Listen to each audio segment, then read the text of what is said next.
It's Flight Sports TV. You already know what it is. We back. We got a lot to discuss involving Coach Prime, Deion Sanders, Ed Reed, Bethune-Cookman, Jackson State, Colorado. We going down the full spectrum. It's about to go down. It's Flight Sports TV. Flight Sports TV, man. That's my dude. I rolls with him. You heard what the man said. It's Flight Sports TV.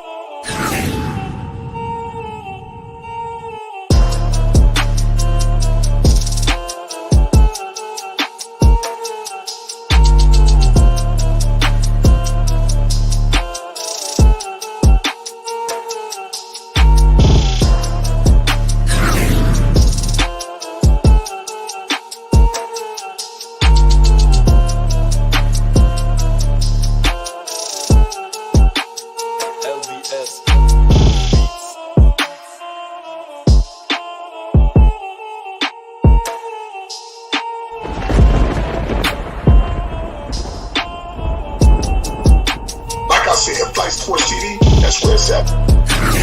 Flight Sports TV.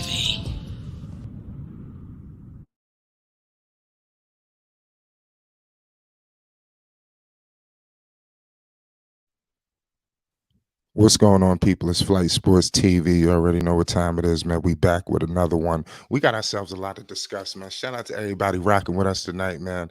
We got ourselves a good one. We discussing SWAC football. You already know what it is. HBCU football. The whole 9 yards is about to go down. And I'm telling you, y'all done tuned into the right place. We got ourselves a hell of a good one. Coach Prime, Deion Sanders, newly announced head coach of Colorado. We all know it's about to go down. Big fireworks, press conferences, the whole nine. You know, we know what he did at Jackson State. It was a historic run. I mean, Stevie Wonder could see, you know, the trailblaze that was going on at Jackson State, revitalizing the whole situation. In turn, bringing you more and more Hall of Fame level talents like Ed Reed and things of that nature. I believe, pardon me, I believe that is just the beginning, you know, of this situation with Coach Prime, Deion Sanders. Is just the beginning. You know, he has trailblazed something special. And Ed Reed is about to step in, you know, to a new day in Bethune-Cookman. And I got words from Coach Prime. We're going to get into it. Shout out all y'all that's tuning in. Write the truth. What's the deal? It's Flight Sports. We live. Yo, what's good, man? What's good? I think it's definitely excellent, and big shout out to everybody listening. I think it's definitely excellent that Bethune Cookman chose to be like, yo, look, we want to sell tickets, and we want to bring somebody in here who we think is cut from the same professional cloth as Deion Sanders. Yo, these are both Florida boys. That's where they was born and bred at. That's where some of the greatest football talents come from. I mean, we just can't argue that. Ed Reed went to the University of Miami, went on to the Baltimore Ravens, man. Multiple time Pro Bowler and is a Hall of Famer in his own right.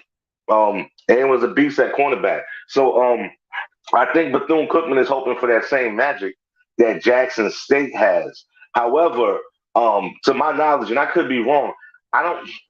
The last I seen of Ed Reed, he was more of a hype man for the University of Miami. He was on their sidelines and stuff like that. Now, was he doing any professional coaching? No.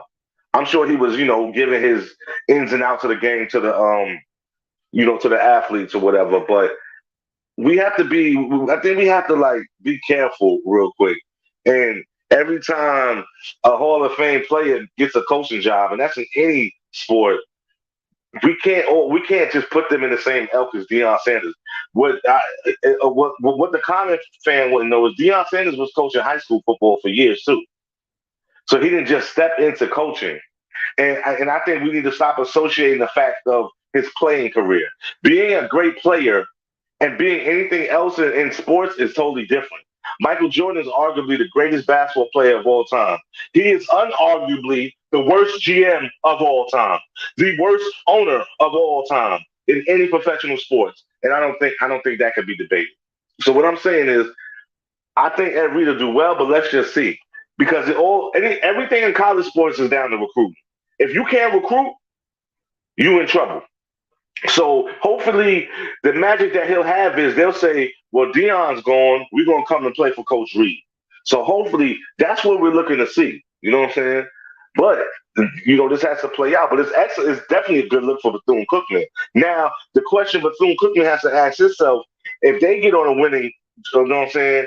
If they get to winning and stuff like that, are they going to pay this man, or are they going to lowball him like Jackson State to Deion did to Deion Sanders? You know, I mean, we definitely gonna have to get into that because that's crazy. We all know the former star NFL defender Ed Reed. We're gonna get into the money, all that situation. I know that's hot on everybody's charts right now because, right, the truth, you laid out some craziness. We got to get into the low balling and things that, like I said, I mean, who knows if they may not have the resources. Like I said, as you seen Coach Prime, he done left for that thing. They offered that bag. So we're gonna definitely get into that too. But Ed Reed, I mean, he's definitely qualified for this position. Don't you agree? I mean, seriously, he was, like you said, he was doing some coaching down there in Florida, where he was from.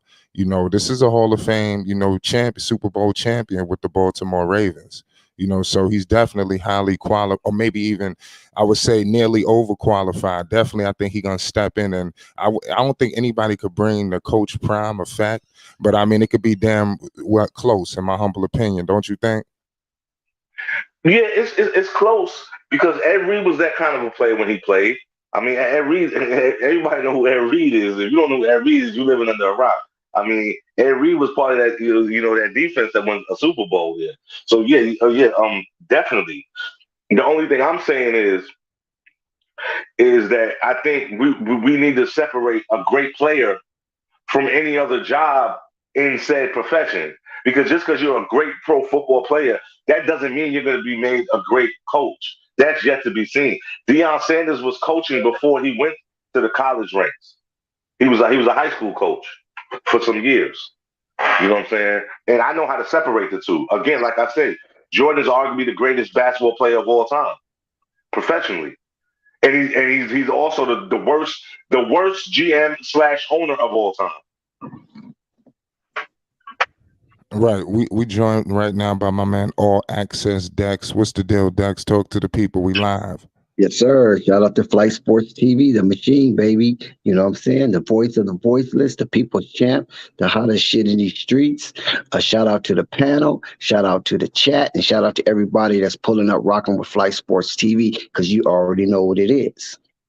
Right, Dex, man. We hot on the radar right now. We discussing, the newly hired, Hall of Famer Ed Reed, to Bethune-Cookman, coming off the heels of Coach Prime, just recently praised, the hire of Bethune-Cookman hiring Mr. Ed Reed. This is Coach Prime's words emphatically. Ed is a once in a lifetime player, and Bethune-Cookman understood what they needed to take their program to another level. His work ethic, commitment, and attention to detail is unmatched, and I just pray that Bethune-Cookman can keep up his vision. Those are some strong words. We know that Coach Prime, usually when he speaks, when he adores somebody, you see what he just did, for the newly head coach in Jackson State. What's your thoughts on these words and the hire of Ed Reed for Bethune-Cookman? Because I believe this is more powerful than people are giving credit for. Well, first of all, salute to Ed Reed for going into that endeavor of HBCU and to train and condition and guide and direct some of these young brothers into prominence and give them an opportunity at prosperity, because Ed Reed is a Hall of Famer on 3 levels: high school, college, and professional football. And Deion Sanders happened to compliment Ed Reed and was a former teammate up in Baltimore. So these 2 Hall of Famers in the secondary knows what it is to prevent catastrophe. They know what it is to be able to hold off a threat. Due to the fact that they both played secondary, they had to guard a lot of the football field in order for their team to be successful. And so happens their team had been successful. And when you look at that Baltimore defense, that was one of the best defense that ever graced the stage of an NFL field. The 100 yards that Ed Reed and Deion Sanders had to garner and protect brings a type of mindset to our young brothers that they hold diligently need.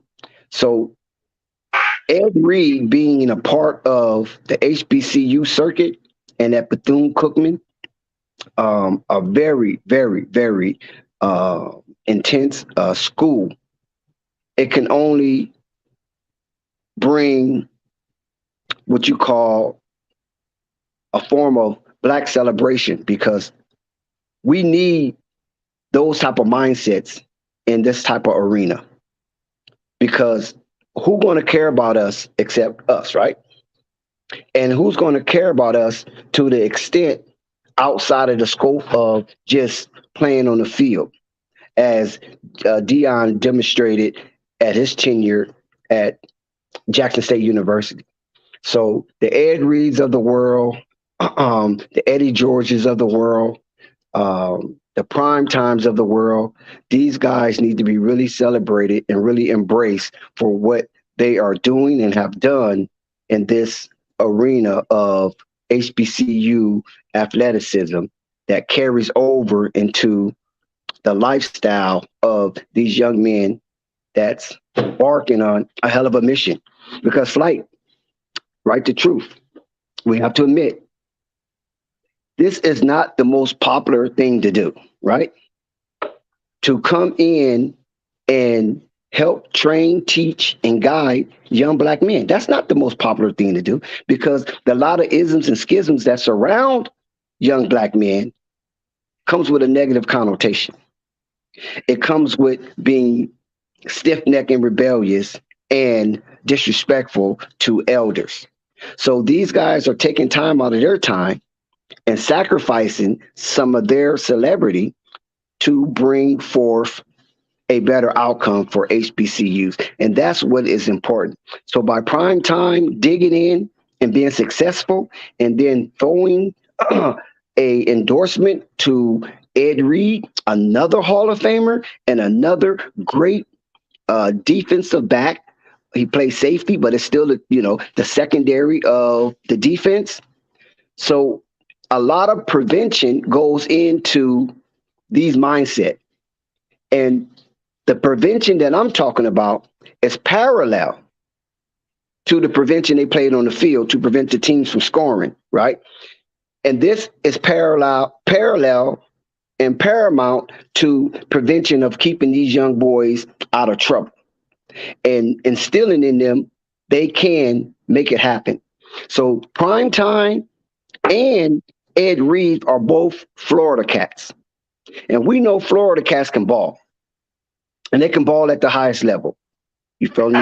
These Florida cats have unique talent. A lot of them are real speedsters, and they have a heart of gold because they are a part of the South that have a little more leeway. Florida, from the Tampa area, Fort Myers, and down to Miami, it's a little more expansive than some other parts of the South that might be a little west of Florida borders. So I give credit to Ed Reed for taking on this challenge. These boys really need it. And we know Ed Reed had been a captain or co-captain with Baltimore with his tenure on the Ravens. And he also helped my young homie, Christmas Callister, in his endeavors as a all-pro cornerback for the Baltimore Ravens as well. So I know what Ed Reed can do. I know the leadership traits that he have. He's very motivational, and he can be hard at times, but his hardness is only for the betterment of the growth and development of these young boys that's going to embark on a part of life that's going to be very important for them moving forward. Like, Right, good point, Dex. That was a major key. You know, I don't think anybody could replicate what Coach Prime has done, but into some capacity, what can the people expect? And that could go for Right to Truth as well. What can Ed Reed bring some similarities and also some differences that Coach Prime brought? Because this is powerful for SWAC football. This is powerful for football alone. We got to get out of this HBC. It's for football. What's your thoughts on that? I mean, it's only fitting that me and Dexter's on here at the end of the year, last day of the year, because I knew I was going to piss Dex off, and yeah, it's coming. I don't expect anything. Again, I can't go off his professional resume as a player, and we're saying, well, Bethune-Cookman chose him. I mean, you acting like he had like 4 other Power 5 schools after him. We talking about Bethune-Cookman, and before that, Jackson State actually wanted him after they got rid of Deion, but he turned that down. So, I mean, it's slim pickings. He wants to get in the coaching ranks. That's why he chose the job. Um, we're gonna have to see what he can do as a coach. Like I said, we know what he is as a motivator. Like I said, he was down there with the U on the sidelines for like the last 2 or 3 seasons. But we have to see him coach his own team. And the main thing about college football, it's recruiting. Can you get the best players across the country? It's not even about your region anymore because you're supposed to get them players by law. Can you get the best players in your region? And Ed Reed is a great player in his own right, but he ain't no damn Deion Sanders. I mean, that's just the bottom line. So all of this is yet to be seen. You know what I'm saying? He doesn't have a resume at all. So it's good that he starts at the bottom. And yes, the HBCU is the bottom. So it's good that he starts there. He's going to start out losing. He's not going to win anything. I predict his first 2 seasons will be shameful, and people will be comparing him to Deion, and he's going to have, he's going to have a lot to live up to. Because again, for the listeners, Deion Sanders was coaching before he went to Jackson State. He coached high school football. When his sons came to that school, they were on national TV. So let's just keep it real, man. well, we already know Deion Sanders is a unique individual. You know what I'm saying? He's an entity all unto himself. He is a conglomerate all unto himself. He is a walking billboard all unto himself. That's why they call him prime time. So yes, Ed Reed is not a Deion Sanders, but there's other coaches who have not have the athleticism accolades that Deion Sanders have been successful. And they have been successful even at the level of the HBCUs. So therefore, Ed Reed comes with a pedigree of winning. And that's what you need. You need a player that comes with a pedigree of winning, and he can also hoist one of his fingers as a Super Bowl champion. He can also hoist his fingers as a multi all pro in the NFL at that position. And at one time during his career, he was known as the best safety in football. And Ed Reed is also known as one of the best college players ever to play football. So there's a lot of accolades that come with Ed Reed that he can hang his hat on. And these young men need those type of winners in their life. And that's what I propose for Ed Reed is to exert and be forceful with it to these young men and don't show any form of mercy and have them have a dominant mindset like Coach Prime did with Jackson State. So if he can recruit those type of kids, and I'm quite sure he know where those type of kids are, and give them the opportunity to showcase themselves at a predominantly historically black college like Bethune-Cookman, the name itself, look how far Bethune-Cookman goes back. It's one of the oldest. So that prestige in itself deserves a coach like Ed Reed to come in and push the agenda forward and make these young men be the cream of the crop, as well as other prominent coaches that grace the stage of HBCU football. I could agree with that, man. We, like I said, nobody's Coach Prime. We got to point that out right now. So it's crazy, but bottom line is, I believe Coach Prime has trailblazed something that we're going to see continuously now. I think this is going to be the new trend, don't we think? Where Hall of Famers coming to the HBCU level, and maybe to get these other, Power Five schools in check, and get things regulated, so they can start getting guys that the HBCU circuit is looking at. Because I'm not so much to what Right the Truth was saying, but I guess you know they go there because Coach Prime didn't get offers, to go to Power Five schools at first, and then I believe he went to the HBCU, and then it went crazy, and then now you see, he had a couple of options on the table. So you know I think Ed Reed is on that path, similar, just with the trajectory. I wouldn't be surprised if this is not a springboard into something else. Don't can we agree with that? That's possible. It's possible it could be a springboard, but I don't even want to look that far into the future. I Right. want to be steadfast in the moment that these young men that's going to encounter and engage with Ed Reed, they get something out of it and they internalize it where they can use it as a catapult to be successful in life. Ed Reed, it could be that diving board that these young men use to bounce off of into a pool of success.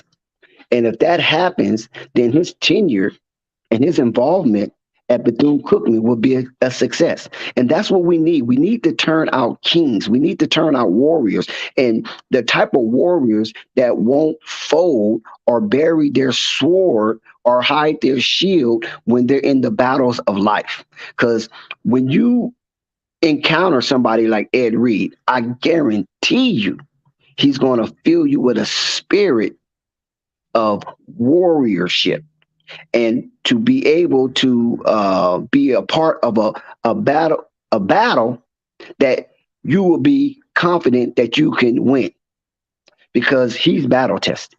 He's definitely battle tested. And I just think this Floridian is going to instill in Bethune Cookman a type of culture that they desperately need at this time. How Right. many wins you predicting for next year? That's how many wins? Well, I can't say what I can predict because of the research is minuscule when it comes to Bethune Cookman. I don't know who they're recruiting, who's committed to them, and things of that nature. Once that start to unfold, right the truth, then I can give a somewhat of a prediction of what they might do in their conference. But you've committed to you committed to the coaching, and you're saying basically because of all the winning that he's done in the past, that is no doubt that he's gonna be successful there. Right. Yeah. Yeah. He's definitely a Floridian by heart because of the U. You know what I'm saying? He embodies the U. Um, the thing about it is that Ed Reed is not going to have a cakewalk. We understand this because at least Jackson State and the coach who's taken over from Deion Sanders already have a pathway to some degree. They already have a aura of winning and dominating. So Ed Reed going to have to come in from the grassroots level and instill this in some of these young men that might not have that mentality. But I'm quite sure there are some who do, but then there's going to be some that don't because they've been accustomed to the level of competition that they exerted towards their opponent. And Ed Reed is going to boost that, right? The truth. He's going to boost it to the point where they're going to be recognized as a powerful force in their conference in years to come. All right. So back to my man Ed Reed. He had a Hall of Fame career, like we stated before. This man was a Hall of Famer for the Baltimore Ravens, NFL Defensive Player of the Year in 2004, five-time first team All Pro, nine-time Pro Bowl selection. Definitely a member of the NFL 2000s All Decade team. So we're gonna go on for days with his accolades. From his on-field work. what translates, to this job at Bethune-Cookman? How is he going to be able to revolutionize some of these young men' lives, revolutionize the program, and bring his Hall of Fame expertise to the table? What you think about that? Right to truth. Um, I mean, of course, he's been through battle. He's been a student athlete. So all those things, and he's a great motivator. So all of those things he can definitely, what I'm saying, bring to his team. He was on a great defense. He knows what hard work and discipline takes, which is all things that you need to be a great player. So I definitely think he's gonna inspire his team to want to go out and win for him as Deion did with his players. You kind of look silly if you have a former great athlete as your coach and you're mediocre. It doesn't look good on you. I mean, the coach can get away with it for a while, but the players are definitely going to feel it because it's going to be like, oh, you got this great coaching. You know what I'm saying? This great coach with this great player who's a coach now, former athlete, and you're playing like this. So yeah, definitely. You know, um, again, man, I think his biggest struggle is going to be in the recruiting. We're going to have to wait until signing day, to see who officially commits. Where they're ranked at as far as in the top 100, 200 in their class for that year, and we have to go from there. But if he doesn't successfully, if he can't get that class, it's going to be trouble. And Florida is rough down there, man. You got the U, you got the Gators, you got the University of Florida. You got Florida State. You know, um, so many of these young people they want to go to those schools because they know they'll be drafted, or they have more of a likelihood to be drafted. Than going to an HBCU. So I think he'll do well. I think he'll do well. Do I think it'll be on Deion's level? That remains to be seen. You know, but they also lost the championship. So They damn near had a nearly perfect season. I mean, what you think about that? Shout out Uncle Vern too, who just pulled up. We're going to get into your statements, Dex. What's your thoughts on what translates from his Hall of Fame career? How does he sprinkle that in? What translates? Yeah, what translate is that he embodies winning. He's one of those individuals. I'm speaking of Ed, of course.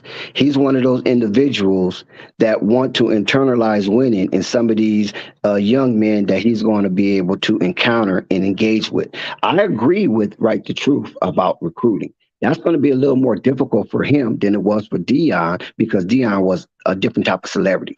Deion was already poised and primed, no pun intended, to get into coaching the way he got into coaching because he was already on national TV explaining and sharing his views on the game and how the game is being played while the game was being played.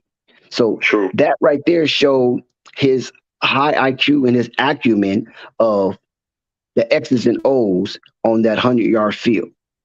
Ed Reed, on the other hand, have some of that, but not as much as Deion. Ed Reed been on national TV also, but the way he approaches the explanation of the game is a little different than with Deion, because Deion is a people person. He know how to use courageous choice of words, where Ed Reed is more of a direct, in your face type, and maybe his choice of words and his vernacular is not as smooth or as clean as Deion's, because Deion do come with an attachment of religion.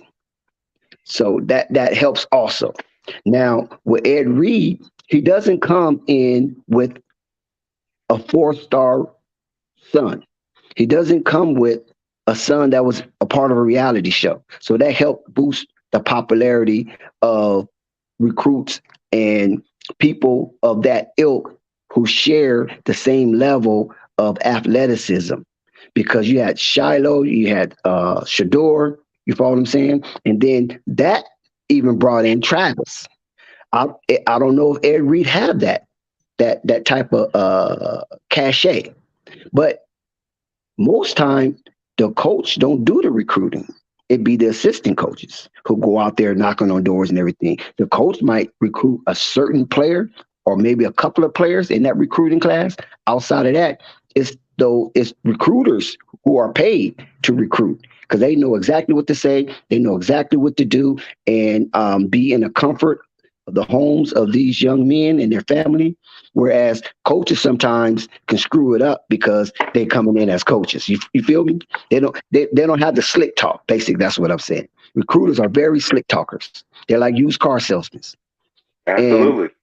and if the coach doesn't have that type of demeanor, then he can screw up a real high recruit. You know what I'm saying? So I'm not anticipating him to knock on doors and meet families to that degree, but I feel his team can. And if he put together a solid team, then Bethune-Cookman, that old uh, HBCU, and vintage as it is, will come back into prominence, and Ed Reed can enjoy the fruits of his labor. Mm-hmm. Yeah, good points on that. What's going on, Uncle Vern? Talk to the people. Let everybody know you're in here. Jesus Shout out to Christ. Mr. Jizzle in the chat. Shout out Recap Rico. Salute to Slim. Shout out everybody. CWE, all y'all that's in the building, man.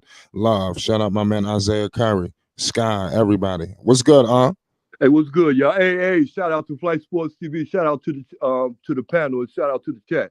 Hey, Flight, I'm gonna tell you something. Look here, man. It ain't no secret why Deion Sanders is doing what he's doing, man. He's good, man. When you good like that, Flight, a lot of people get jealous of the fact that he's so talented like that. Harry could never do the things that man is doing because his man ain't even set like to be doing those type of things. Deion, man, is set to be doing those things. You understand me? So it's not going to be a problem from him. Recruiting is not going to be a problem from him. Winning out there ain't gonna be a problem, just like it wasn't no problem when he was coaching in high school and at what's the name, at Jackson State. Ain't none of that gonna be no problem with him, Flight, because he's an entertainer. First of all, he's an entertainer. He's attractive. It's the fact that people are attracted to him. They're not attracted to players that take care of business on the field and then they're quiet off the field. That don't attract people like that. You got a lot of people in the field to play like that. The strong, the signatories of the world, them players. You understand me? But you don't get too many players like Deion Sanders that's talented like that, bro. All the way around the board, that's talented like that.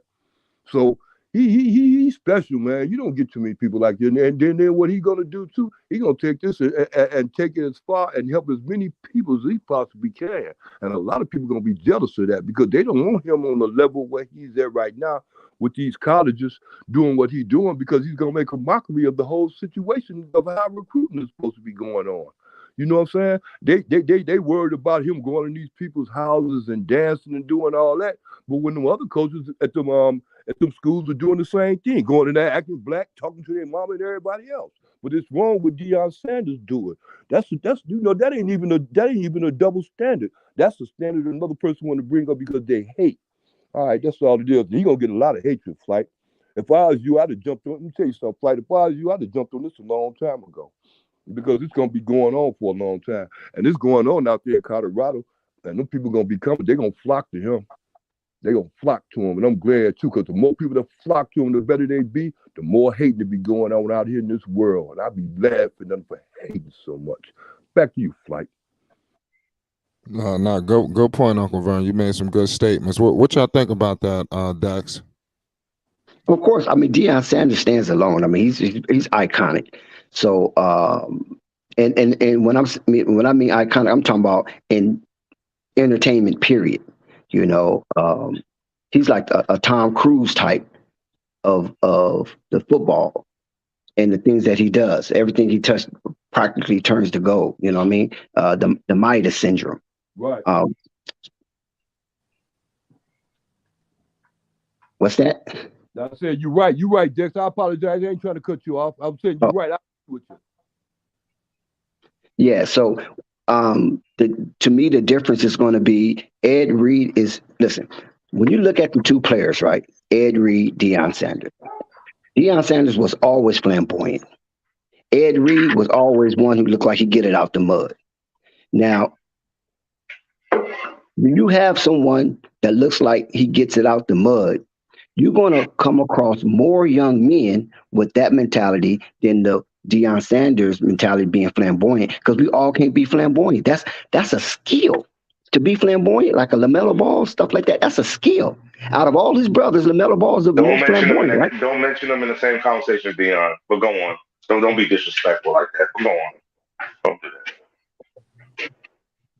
You right, Dex. Keep going, Dex, because when you get through, I'm gonna mention some more about the resemblance. Go ahead, Dex. Don't stop. So when you have that type of mindset of being flamboyant, that's just a innate skill. You follow what I'm saying? You can't fake flamboyant, because if you start trying to fake flamboyant, it's the facade is going to be written all over your face. D- Ed Reed doesn't even look into that arena of being flamboyant. Dion want to shoestring tackle you. Ed Reed want to knock your helmet off. Right. So this is the type of dispensation and paradigm that we need to be under right now, knocking your helmet off because of the frustration of the way that some of us have been treated and the unfairness of the football atmosphere when it comes to Power Five, mid, and HBCUs. That unfairness, those kids should have a mindset of being ferocious to be able to prove everybody wrong and then dominate in their space. And I believe Ed Reed is bringing that type of mentality to HBCU to dominate with the mentality of getting it out the mud. We ain't finna be flamboyant. We out here knocking off helmets as soon as we make contact. And that's what I love about football. See, that's that old school mentality of football, the Dick Buckets of the world. You follow what I'm saying? The Mean Joe Greens of the world, Yeah. the Rosie Greers of the world. You know, the Jackie Slayers of the world. That type of football needs to be instilled in HBCU and especially in Bethune-Cookman. We don't want to run around the defense. We want to run through the defense, and I we know want that's to right. pay them. I agree, Dex.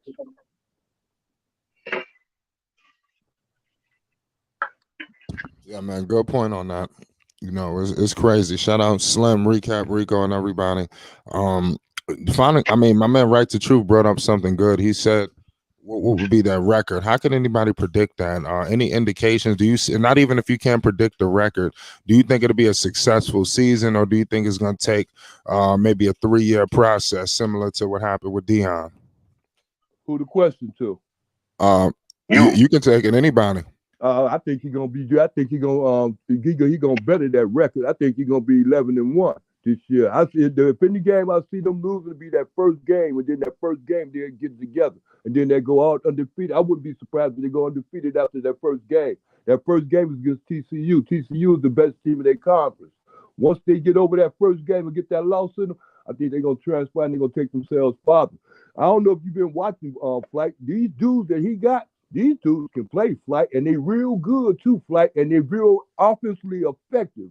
They don't have to Vern, I think think he was about. talking about Ed Reed. He was talking about Ed Reed, not Deion. Oh, okay. Well, we back on. Okay, we talking Jackson State. I'm through with Jackson State, brother. I can't see too much of a future for them. I know they're gonna be good at HBCU, but I don't know how good, so I couldn't tell you nothing about what they're gonna do. I see a bright future for Colorado, though. From Jackson State, I see a little bit more struggling.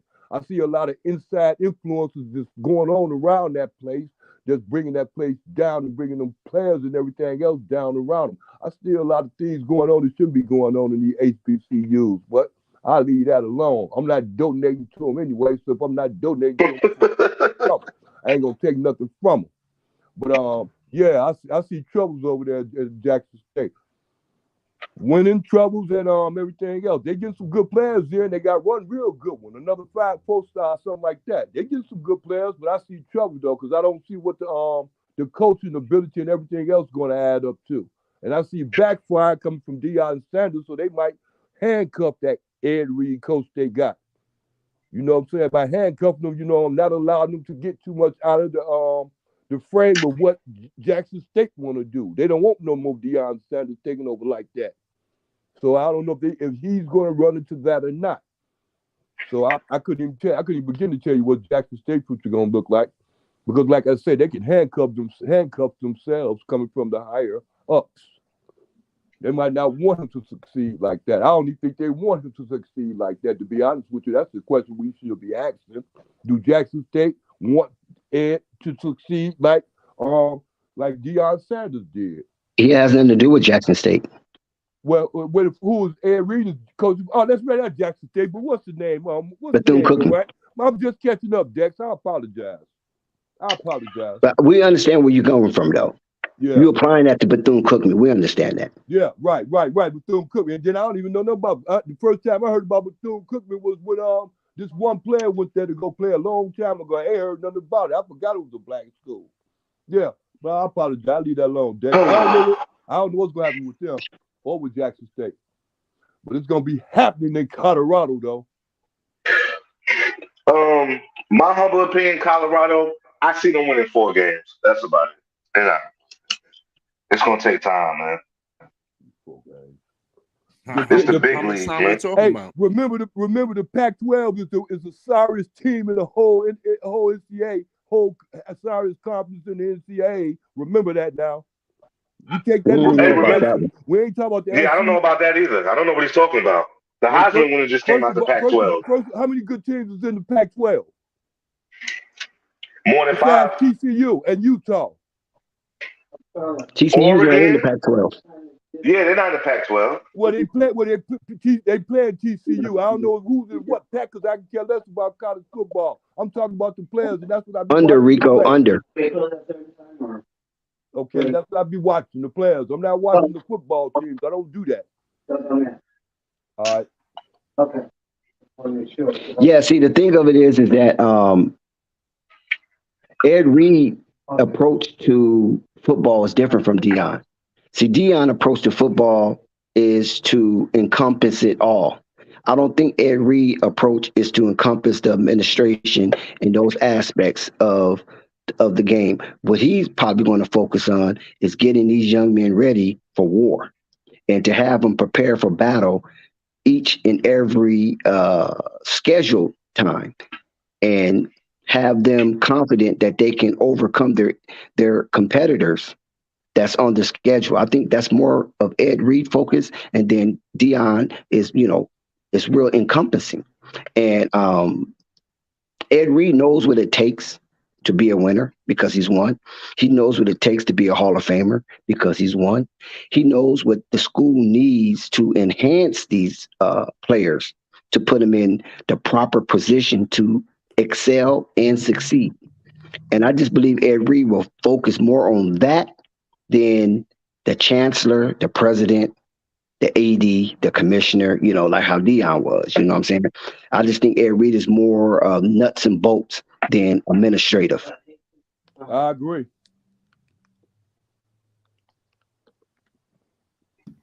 Good point. So what do y'all think about Coach Brown's record since we are on this topic? Where do you see them faring? I mean, because you just heard 4 games by him. I think that's kind of low. I do too. He's had crazy recruiting. I do too. I think that's retarded. We got to pay homage. That's disrespectful. You're looking at somebody who's basically going from the minor leagues to the pros, and you think just because he's still Deion Sanders, it works like that. It don't work like that there. Yeah, it doesn't work like that. Okay, all right. Okay, well, let me. Okay, since you put it like that, let me just say it like this.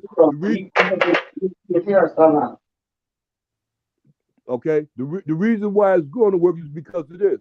Deion Sanders is smart. He surrounds his players. He surrounds himself with real smart coaches that can take it. That he can take it up out of his hands and put it in their hands, and they're experienced coach too. And all of them didn't come from Jackson State. He went out and got these coaches, and he got them for a reason. And they brought in good players for a reason. See, I don't know if you really realize the type of players that he brought in already, that's coming in already. Yeah, and one of his biggest mistakes was bringing a quarterback. He should have left the quarterback at Jackson State. Okay. He ain't gonna cut it. So he ain't gonna cut it. Whoa. I disagree. I disagree with you. Okay, well, good. Thank you, Flight. Let me get to this there. His son is a 4-star, 3-star athlete. Why they ain't gonna cut it? Okay. We'll see. I mean, why is it ain't going to come? Because he's black and he's a quarterback and he's Deion Sanders' son, right? Nope. That's the old way of thinking, fool. And then just see, that's what. Well, I'm sorry for calling you a fool. That's the old way you thinking foolishly.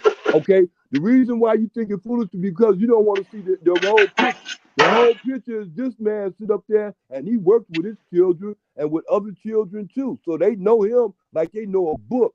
So he's known. And the people that he worked with, they still out there, like LeVar Ball did.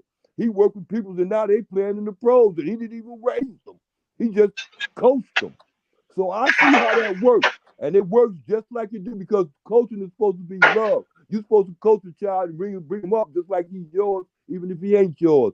And Deion Sanders is that type of person, so it's going to pay off in life for him, just like LeVar Ball. It's going to pay off in life for him because he did the right thing and he continued to get blessed like Deion going to be.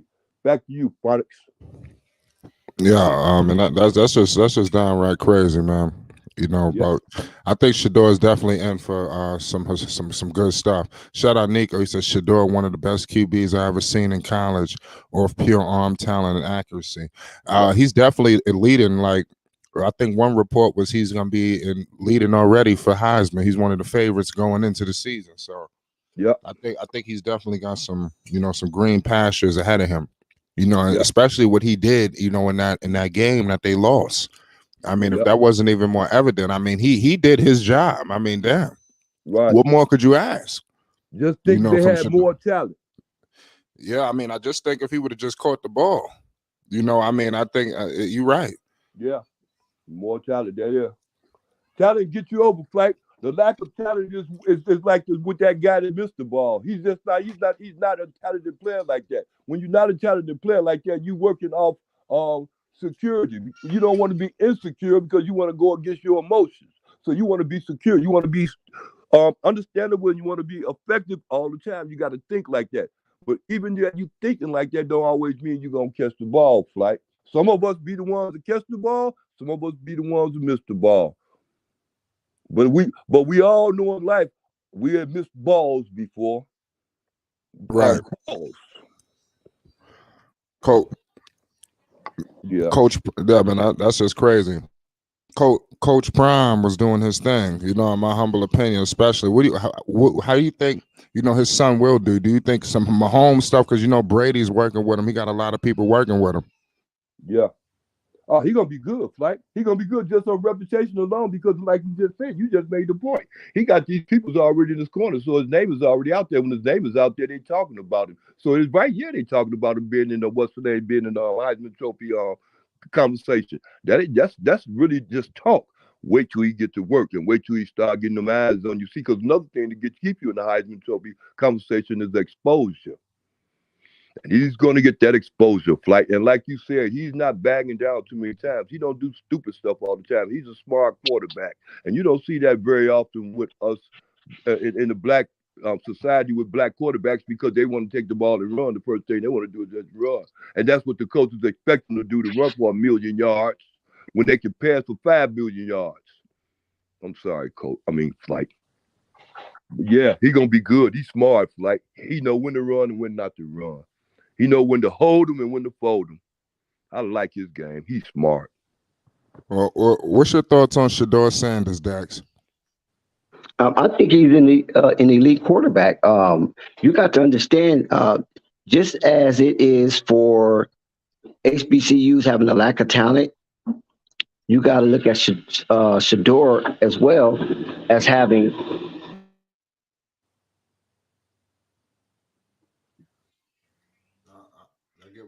Yeah, you got to look at Shador for crying out loud for having a lack of talent around him as well. Yep. So if he have a lack of talent around him and he's playing a lack of talent, that kind of evens it out.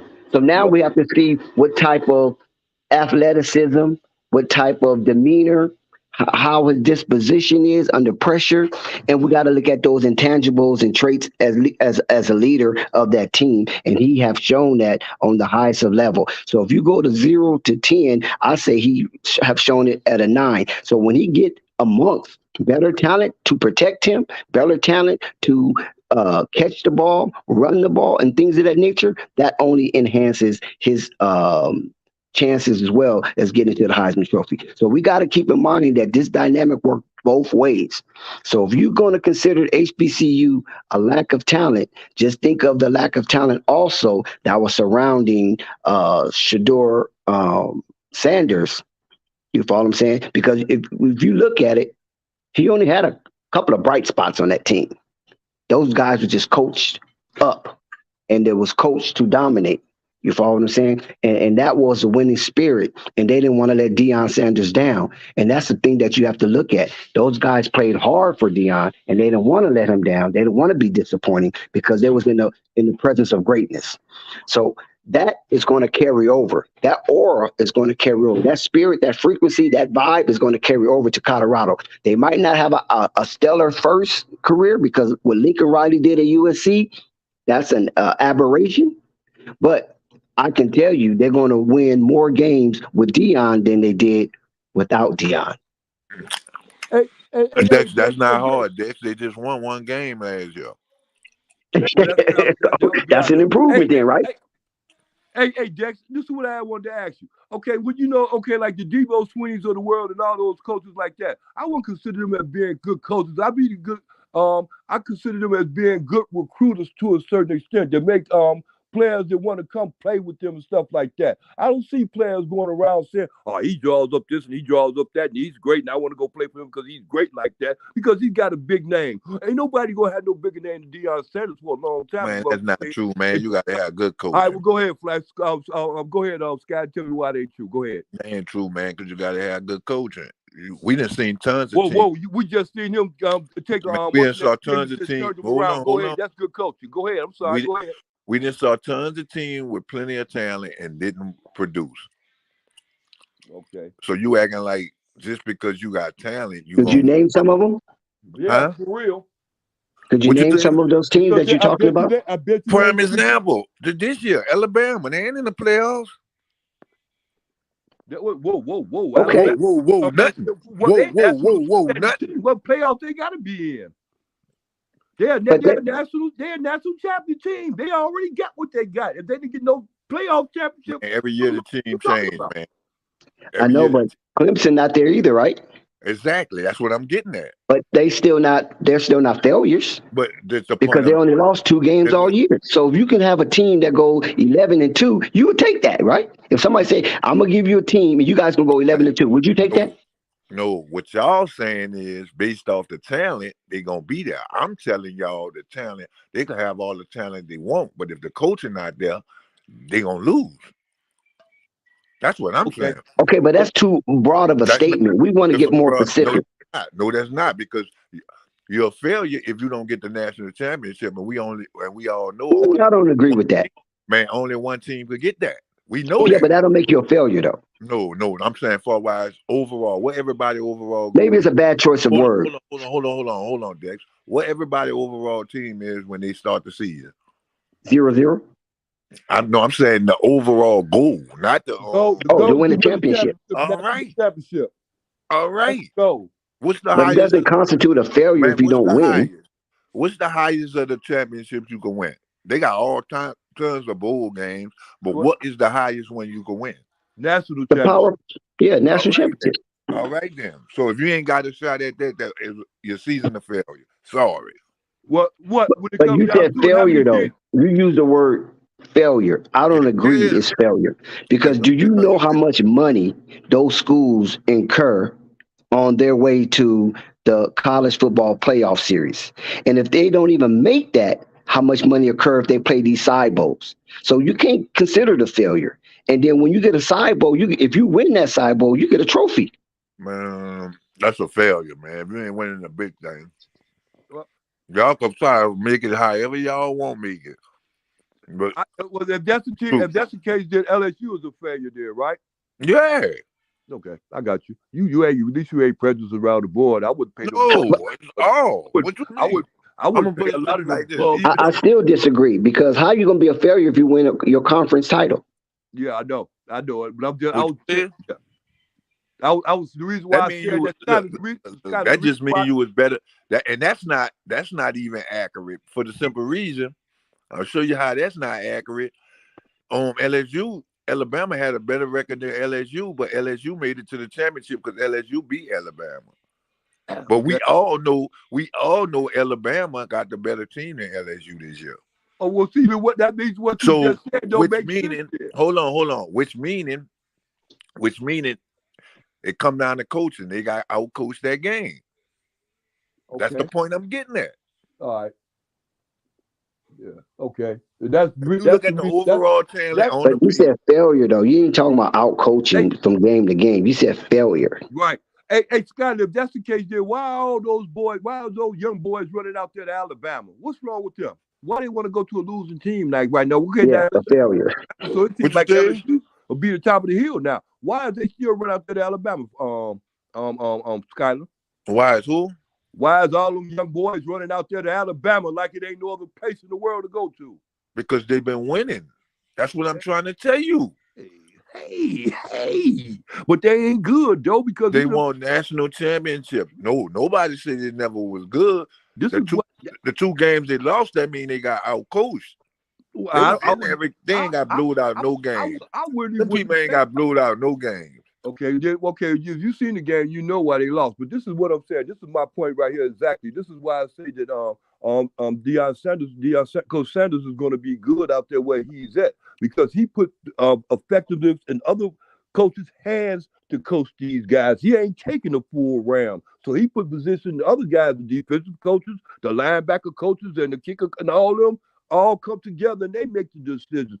Deion make the utmost decisions, but they all come together and do that. That's how And he's using it. you He's not proving my using it like he's point. the smartest one. He's using I it, never said that. and You he's proving my using his. point though. You He's proving my using his. point, Vern. My Vern, you point. proving my point. No, okay, I understand that, but see, this is what I'm saying. What he's doing, he's not doing anything out of order, out of character. He's doing everything rightly and in order. You understand me? He's doing what he's supposed to do. He ain't taking over the full show. You understand me? He's All to I'm a certain extent. Him and his name is doing the recruiting, and they showing up. all I'm That saying was my point, and that was my point to you when I said, look here, Alabama doing the same thing, and they ain't no better recruiter than Sanders is. And you said it right. They ain't no better. All they needed the type of players. And that's it. And they're gonna be successful. Well, That see, was your Alabama point. is a brand already. that's what See, I'm they're a trying Well, brand. Alabama's the brand. They to got to be understand. Dex. They got to be a brand because they brought in the coach that could be bringing in them type of players. Before they brought that coach, No, Alabama been a brand since the what? The 50s? Alabama no, got the most players going in the league. Why wouldn't I want to go over there? No, I think Notre Dame have the most, don't they? No. Oh, I'm Alabama talking got the about most now? Alabama. recent. I'm talking about recent. Oh, Not recent. Okay, the got you. kids. The kids don't look at 1960, 1970. They Right. look at I who got you. I was got you. I got you. Yeah. while they're playing. That's what I mean. Recent. Yeah. Most of, one year, like the whole defensive line went to the league. Right, so did. Mhm. So did. So that's Especially what they look at. when they Like had I that said, big running back, when they had that big black running back. yeah. And like I said, man, don't get me wrong. I'm not saying Deion Sanders is gonna be a bad coach. What I'm saying is the expectations is high for him. That's something he got to build. And I think he welcomes that, just like I think Ed Reed welcomes the challenges that he's going to face at Bethune-Cookman. See, some of these guys welcome these challenges because since their retirement, they probably haven't really been challenged like this. So this rekindles that childhood competitiveness to achieve when you get into situations and territories that's unknown or you're not quite familiar with, and you have to tread through the thickets to get to the rose. Oh, Dex, tell me if you agree with me or not agree with me. And that's why I say they're not going to be good. See, y'all look at it for like Deion Sanders bring life to just Colorado, which he do. But Deion Sanders also brings life to the whole conference. What I mean by that is all those kids not going to want to play with him, for him. Some of them going to want to play to beat him. Regardless to the situation, the whole conference going to have exposure just based off of him being there.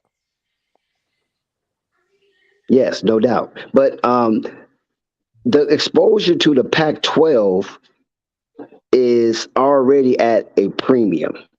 So, because they produce a lot of NFL players, all you got to do is go down the roster of NFL players and see where they come from the Pac-12 and see SEC, things of that nature. The Pac-12 have Pac-12, Pac-10, Pac-8, Pac-7 have always produced a plethora of premium talent that have been hoisted in the NFL. So Deion present it enhanced it to a certain degree, but it's not like that conference was dead and he's bringing light to it. That's the point I'm getting at. He gonna bring more exposure to it than what it have. I gotta agree with you. Gotta agree with that. Everybody looking to see what he's gonna do over there. No, he's bringing the exposure to Colorado. The Nah, conference have exposure. I nah, mean, you can't get no better than USC. they got teams that want to see him lose, man. They got players that want not want. Colorado, not the conference. Colorado. Just keep that in mind. What you said? Colorado, not the conference, No, because the conference have 12 teams. I know. What I'm saying is, so you don't think, based off of Colorado, him being at Colorado, Colorado ain't gonna get games on TV that they normally Of didn't get. course they do. Of course they will. That's what I said, Colorado. But Oregon already get games. UCLA already get games. USC already get games. Washington already get games. Utah already get games. So those teams are already cemented as far as premier What I'm saying though, premier check this out. institutions. The point I'm getting at is he helping the whole conference because like let's say USC, right? Man, there ain't nobody was trying to watch no USC in Colorado. Maybe they'll But get it's okay because USC or UCLA leaving the conference next year. They're going to be out Yeah, of it. they'll be out of it. Yeah, they'll be out of it. Both of them going to be gone, Skyler. So now what do you say? So who gonna be over there? You still got Utah. You still got Utah. Man, Utah good. Listen to what I'm saying. They won the conference. You still Yeah. got Utah. You still got Oregon. You still got Washington. So you still got three prominent programs in the Pac-12. Now, if Deion can come in and elevate Colorado, then that will be something great. Because one time Colorado was the epitome of their conference, and I think that was before they came to the Pac-12. What was it, the Big Eight or something like that? They was a part of, and Colorado was, they won national championship. Yep. And it was always competing. Matter of fact, the offensive coordinator for the Kansas City Chiefs, Eric Bieniemy, is a Heisman Trophy winner for Colorado. Man, all I know is they got enough 5-star players to go around. All they do is say how many Deion got. But we all know when you move up to that level, man, the battlefield has been evenly. You got 5-star and 4-star on each side. It ain't like when he was in Jackson State where he was getting all the 5 and the 4s and the other schools couldn't do. So I know it's gonna come down to cold. Hey, Skyler, can I say this before when you get through? Look here, I recognize and I understand that talent is a good thing, and those talents add up to stars and stuff like that when you're real great like that. But it's such things. It's sad. It's called courage. You understand? And most good players, real good players like that, ain't been punched in the mouth yet. And then when they get punched in the mouth, is what they gonna do after that. That goes to see how much of a star you is. Just because you stars. You know what I'm saying? They really don't too much mean nothing. How much fight you got? How much want you got? And a lot of these players got a lot of want, especially the ones out there in Colorado, because you can't add them up with the ones that's at UCLA and all these other schools that's doing real good, because that's what they do. They got a lot of players and they do it real good. That's their whole attitude. To a certain extent, they're not hungry because they're not even fighting for a position. Well, you saying what I'm telling you. Like you saying them people gonna be good. I'm saying they're gonna be good because they're hungry. You ain't telling me. Man, how? You think they fat already. I don't think they fat already. Colorado, them players that's gonna be out in Colorado, they ain't fat already. They coming out there to prove something. Man, I'm telling you, they dead in the water, man. He could get how many recruits? All I'm saying is they gonna be good, but I give them up to 3 years.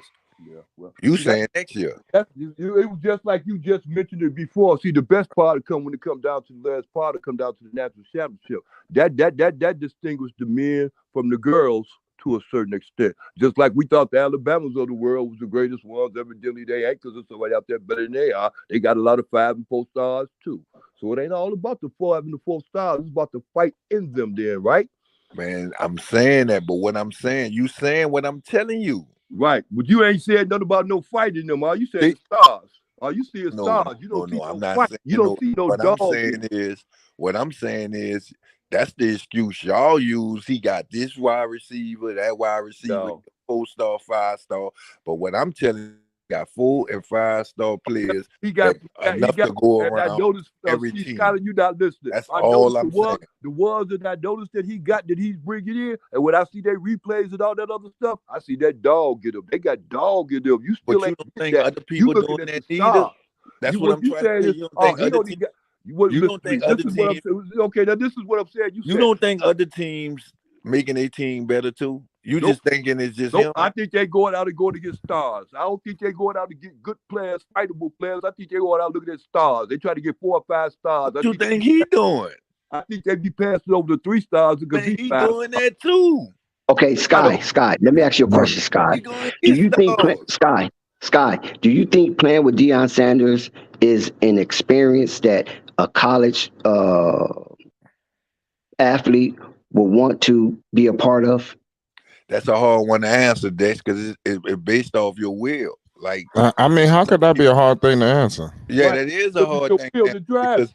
because I could just go off of me with that situation because based off of me, like I'm not just gonna go to nobody just because of who he is. I got to see where it's beneficial to me. Not But saying but that other but kids Sky, you wouldn't, older now, so a but lot what of I'm saying, I wouldn't a have lot did of that out things of have changed in your life. nah, But if you a youngster nah. and I'm you have an telling you, opportunity to I've been like play this all for my somebody life, like man. If I Deion, have opportunity, I'm gonna look out. I'm gonna look out for everything, man. There's tons of things I could have did, and I choose not to do it because it wasn't beneficial to me. Maybe it was beneficial to somebody else. So I got to see how that situation benefited me. That's Right. so why, if Deion would have this, recruited you at 19, you huh? wouldn't consider it. If Deion would have recruited you at 19, you wouldn't consider it. It depends on because if he recruit me 9 times out of 10, they got other teams that recruit me too. So I got to go with what. That's why I say it's tough to do. To say I got to see what's more beneficial to me because he could tell me I got to work, and if I got another coach telling me, "Look, we're gonna start out the gate," I'm gonna go what's beneficial Okay, to me. I got you. That's what I mean. I can't say what I wouldn't do or what I wouldn't. You get what I'm saying? Like Right. prime example, if I was the Okay, what about quarterback if at it's even then? Colorado, Okay, let me make it more simpler. What about if it was even Steven? Both coaches recruiting you, and then both coaches are saying the exact same thing.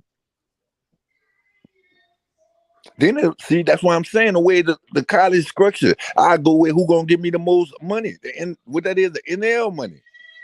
NIL. Yeah, see, it's the way it's structured now.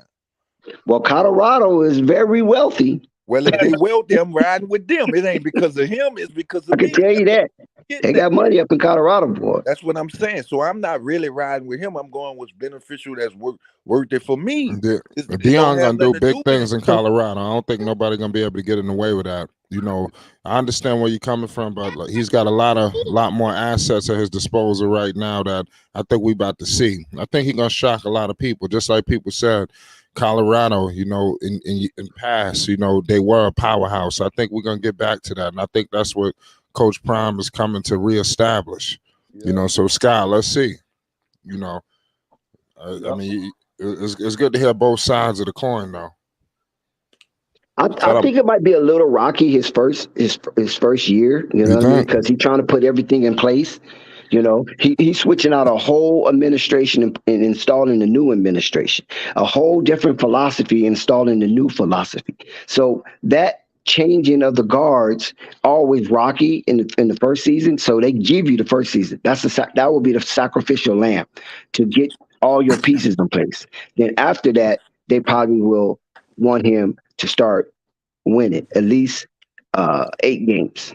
That's the point I'm getting at right there, Dex. Now we on the same page. I'm not going no putting no expectations on that man, knowing there's a lot of stuff he got to do with it in his first year. His first year, he's gonna take a lot of losses just based off of How can you say line. that if you already doing schedule? Man, this is what I'm saying. He gonna take a lot of losses based off the conference and learning the teams and what they do. Everything is a learning period your first year, no matter what. Like, I don't care what y'all say. Now, next year, the second year, he may win 8 games. But the first year is gonna be tough. You gotta understand it's more to it than what we know. They got players that he gonna that they're gonna force him to keep. There's all kind of stuff that you can't just throw them kids off scholarship. Bro, listen. I mean, you don't think if Deion want them gone, they're gonna be gone? Nah, man. See, this what you understand. This what you They understand. can't force him to keep nobody. How? Well, you can't get rid of everybody. That's for what sure. I'm trying to tell him. So you sitting up here telling me You don't have so many scholarships. exactly. So you gonna some of them he gonna have to keep. He can't just throw away all those scholarships. That's not realistic. And if you ever play sports, you would know that, man. Some of them do seniors. He gonna have to wait for some of them to ride out. They ain't gonna just say, "Oh, you said you gotta go." No, they're gonna say, "All right, let them get off this scholarship. Let them get over. Let them graduate. Get off this scholarship. Get off." And then you gotta also take into account they got some of them kids' parents boosters. All of them not just there on scholarship because they was good. No, some of them parents pay their way. Skyler. You don't think Coach Prime coming to clean some of this up? Man, he can't clean it up in no 1 year. That's the point I'm getting at. Remember when he went in there and he had to talk with them, when he had that talk when he left Jackson and he came down to them for the first time. And he talked in Colorado. He talked to the players in Colorado. He told them what was going on, what going on. Told them he suggested they had to, if they feel as though they wanted to leave, they should start trying to make them players to do it now because there's going to be a change around here. If it's going to be a change, you think he just going to keep you because he going to keep the players because they say, well, you got to keep me. It don't work like that, Skyler. No, you don't get what he was saying. What he's saying is going to be. The man was saying it's going to be a change. If you don't want work, he was saying if you don't want work, if you keep on expecting and losing, you might as well put in your transfer. That's why he say put in the transfer because he basically telling them to leave on their own. He can't throw them out. Hey, yeah, well, yeah, he can. That's why he told them put in their transfer and get the portal. You ever heard of a tryout? It's called trials. You ever heard of those? Man, they got tryouts and everything. You ever heard of tryouts? Yeah, they got tryouts and everything. A whole lot of people get cut in trials, don't they? How you gonna get cut on the scholarship? Oh man, you can have that scholarship we taken away from you. You're not holding it up to the standards. Only way they could take it away from you if you're failing in school or you do something unethical. It have nothing to do with performance. You could have if you're look it up. It has nothing to do with performance. Look it up. It does. Ask anybody that ever been on the hold on, Vern. Vern, you ever been on the scholarship, Vern? You graduated from Southern. I know you know. Let me tell you, that has nothing to do with performance. If you ask me a question, God dang, slow down because you asked me a question. Yes, I've been on scholarship from 2 times already at the 2 different schools that I was at. So yes, I know what a scholarship means. If I'm just sitting up in there and I'm passing every class I got, ain't paying basketball no attention, and they ain't paying me no attention, I ain't gonna be on that team long. That coach gonna send me to his office. He gonna say, look here, you gotta do this. If you don't do this, you gotta go. He can care less about how many A's I'm getting. I ain't getting no points. I ain't getting no rebounds. I ain't doing nothing. I'm just not gonna sit there. I gotta go. What you mean? If you on scholarship, you already know you got to go to practice, but it don't determine your performance. You know you got to do that. Well, see, so if I'm on, look, Vern. That's what I mean about you, Vern. If I'm on Vern, it don't mean on your Vern. This is what I'm trying to tell you, Vern. Vern, if I'm on the football on the football scholarship, right? Which means I know I got to go to practice. I know I got to do that. That don't put a stipulation on I need to run 100 yards a game. Like, nah, I can run 10 yards, 20. Long as I'm doing the part of that, they can't just let my scholarship go because of that. Yeah, they can. Let them go. Let them go. Well, why everybody on the bench? Why they have people on the bench on the scholarship there? Okay, well, listen. And that don't get no play time. Let them go out and recruit. Why?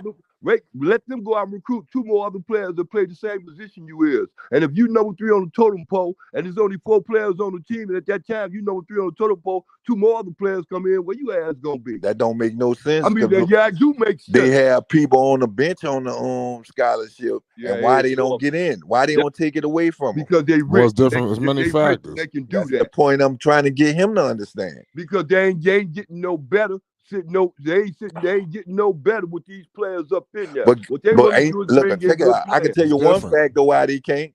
Because if they making the grades, they can't just drop their scholarship, even though they on the bench. The first time their school go to dropping, their grades go to dropping, they can take it away from them. What about that performance clause you just said? Ain't no performance on the field. Yes, it is performance on the field. You have to put What is it? performance They clause don't get inside paid. that. If They you're not putting, scholarship. Now they might go to that due to that new stuff they got, but right now ain't no. Your scholarship was basically your pay at one point in time, so it wasn't no. I give you another example. Say, Vincent, you come up and you playing and everything. Well, you not playing. You third string on the basketball team, right? And you get into you hurt yourself, and then you through with that year. And then you coming into your senior year or your junior year coming off an injury. That they can turn around and get you up out of here just on performance alone, just on that player performance alone. You believe that? I know that. Well, why people get hurt and still have their scholarship? Man, I don't know why you keep, because they don't. Why do people get hurt and keep the scholarship? They keep them. They let them have it, but those are the top athletes, though. Sky, you got to remember, it's how many players in college? 40? It's a 40-man roster, 35-man roster. I understand that, but y'all not getting my point of If view. you a I'm high telling y'all recruit, what they're it going to is. keep you. But Look, if you're not a high recruit, they can let you go. If you got time, this is what I'm saying. If you got time, Dex, while he arguing me down about this, just Google it. It's gonna tell you. I don't have to. I already know. It can't. They can't. You talking to a man who went to school? They can't take your man. They can't take your scholarship based off of your performance on the court or the field. Okay. Now, if you slipping doing stuff off the scholarship, off campus, or you slipping on your grades. Now, know what else you could do? They could do though. They could set it up where you lose it. That's what they could do and take it. Before while taking it and you doing everything you supposed to do, and they just saying, "Well, you lost it." Why you think them dudes 1-11 and they all of them still on scholarship? Don't you think that whole team need theirs too? I'm just saying. Don't you think the whole team need theirs too? You can't dump the whole team, even though you should. That's the point I'm getting at. Now you see where I'm going. Your point is gone because what happened to Maurice? They could have dumped the whole team. They could have, and they should have. Well, all I can say is this right here. I'm quite sure there's some rules and regulation that governs that type of activity, but nevertheless, Ed Reed is going to have a time of his life. Like I said, this is a new challenge for him in this respect, where he's directly dealing with African American men and young men that's trying to excel to the next level at this aptitude. Due to the fact that when he graced the sidelines of the U and was like an advisor or consultant and things of that nature, I'm quite sure his power and influence was restricted. I'm quite sure he really didn't have no authority. But now he have power, influence, and authority, and he have the wherewithal to enforce that authority.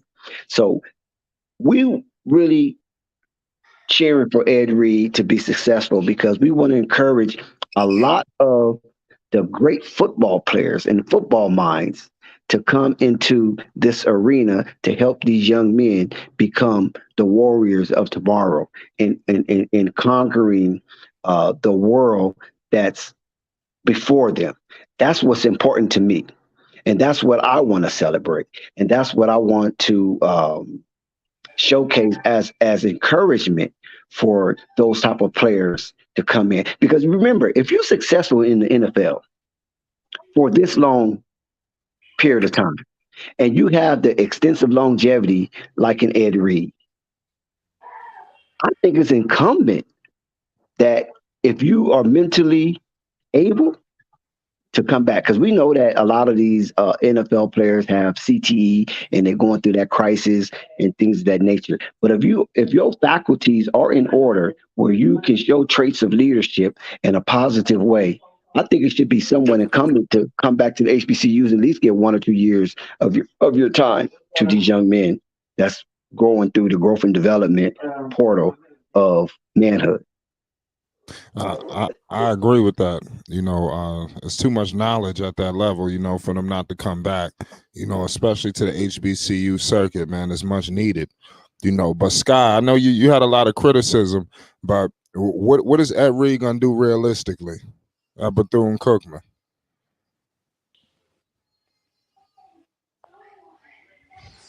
Flight. Yeah. Did you hear me? I can't say. I got to see how his recruiting is, because Right. he could put himself in a position where if he get all of the 4 stars and 5 stars based off his name, he could do what Deion Sanders did and take over it. Do you think that he'll be able to get some of the marketing ability as well? Like, you know, Deion had a lot of Nah, power, you know, and outs he ain't gonna have it like that. You don't think he got people pulling up? can't do that. He ain't getting that. That's different. That's a different type of person, man. That's like me running the scream and you running the scream. Like I can't expect to get what I could work up to getting that, but I can't expect to start off and have the same people you have. Nah, man, that's not realistic. Now he can work his. It's gonna take winning with him to get where he need. With Deion, that automatically came. That's the difference. Why did it automatically came? Why did it automatically? Because Deion had all the connections already, man. Deion come as a package, like Dick said. He still did some work though. He ain't just coming there and just, you know, get everything off his name. Yeah, no, actually, what all I'm he saying did, is, all he did was brought his son there. He brought his son there. Man. He was a 3-star, 4-star, and he brought the other 5-star dude there. That's it. And he just recruited some good players.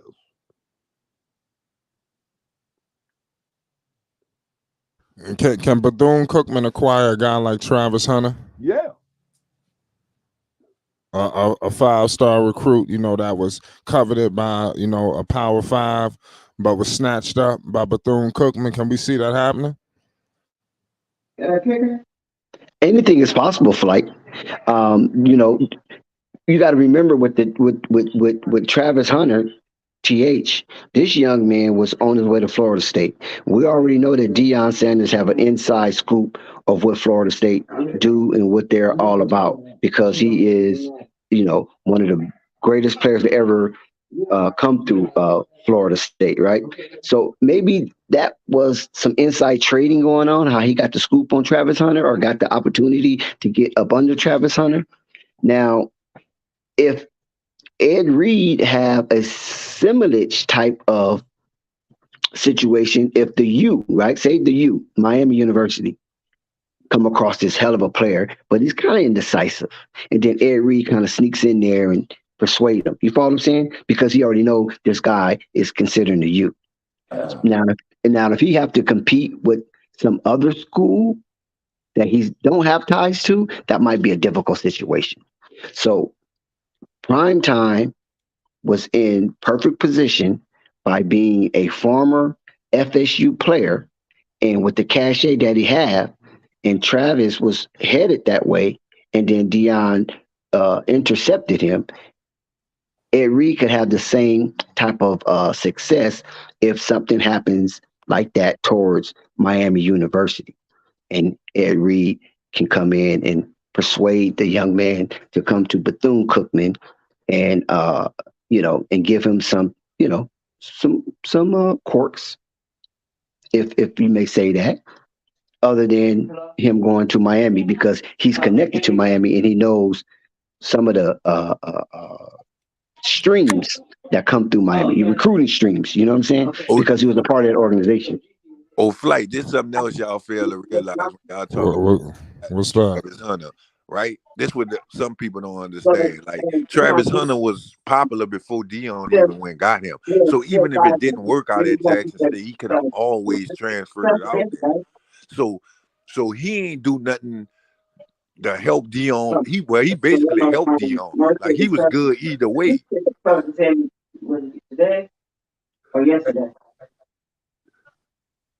Hey, Skyler, can I make this point? Yeah. Somebody talking in the background.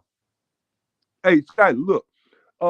You know, it's a lot of players out there that even when the young guy that what's his name, Hunter, whatever his name is, when he was coming out of school and stuff, it's a lot of 5 stars and 4 stars receivers, especially receivers and the cornerbacks. They real fast and stuff like that. They in that kind of category like Deion Sanders. So they respect him and they like him. So they kind of more or less penetrate to that. Let's go back to the what's the name dude you were talking about, the Hunter dude.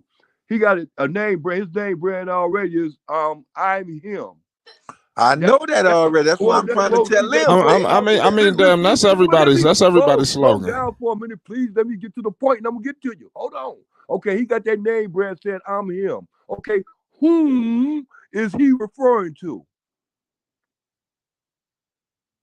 Okay, now I answer the question. Who is him he's referring to? The Hunter guy. What's his name? The Hunter. He said his old name brand is I'm him. Who is him that he's referring to? Because if I'm standing next to him, he ain't me.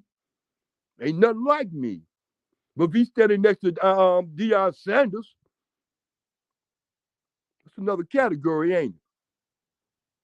Same category, you the same thing, play basketball, play baseball, and do all that good, but it's just like he's him. He can relate to that. So him relating to the Jackson State experience, that's good too. But him going out to Jackson State wasn't to go out there and be with around a whole bunch of black folks out there in Mississippi, bro. So don't get it twisted. All right, back to y'all. No, good point, Uncle Vern. Shout out Alessandro Rhymes. Fun fact: the Pac-12 is also known as the Conference of Champions. That's a fact. Major key. Salute to all y'all that's in the building with us right now as we discussing, the recent fallout of Coach Prime, praising the hire of Ed Reed by Bethune-Cookman. We're expecting big things from Coach Prime in Colorado, and we also expecting a new, a new just renovation of life, reinvigorated, up there in Bethune-Cookman. I'm expecting, something magical, to take place, in my humble opinion. Ed Reed is not Coach Prime, but he's going to be able to bring something different. And like I said, who's next? I think that's the next thing. Even before, the hire of TC at Jackson State, you heard Hall of Famers, not, I mean, now of current Hall of Famers and soon to be Hall of Famers, you heard their names mentioned for this job. So the HBCU circuit is like really, popping right now, especially for Hall of Fame level coaches. I think this is only the beginning, in my humble opinion. Do I think that this is only the beginning, of the top coaches coming to the HBCU and You improving mean the the top swag? player? The You mean top coaches, pardon me, Hall of Fame coaches. okay? It ain't Yeah, just I the think top dog, man. it's a possible. It's a possibility that this could be a stream of good news because we already know water seeks its own level, and it makes other Hall of Famers who, like I said earlier, who have the faculty, because you got to have the faculty, because you can be a Hall of Famer and your brain just could be mushy right now. You know what I'm saying? For the work that you put in colliding viciously with other human beings at a high rate of speed. So if your faculties are in order and you have the know-withal and the traits of leadership, I think it should be somewhat incumbent on some of these players that come through the NFL player union to maybe give some of their time if to the HBCUs in some type of capacity whatsoever, whether it's a head coach, defensive coordinator, offensive coordinator, or whatever, upon your retirement to help these young men and help these young women to get to the point in life, or excuse me, to help kickstart them into the point of life of being competitive. Hey, Because hey, hey, Jack, you right. Hey, Jackson, I would take notice. I want to take notice of this too. Remember when Deion Sanders was doing that show with Shannon Sharp, right? Saturday made a comment. He said, "Yeah, well, I'm gonna come out this. I'm gonna come out. I'm trying to come out next winter to see you." And Deion said, "No, you coming out in the summer because I want you to work with my safeties. I mean, not my safeties. I want you to work with my what's the name? What's the name? The ones that go down the middle, receivers that go down the middle." The tight ends. Yeah, I want you to work with my tight ends. You see how he be hustling? exactly.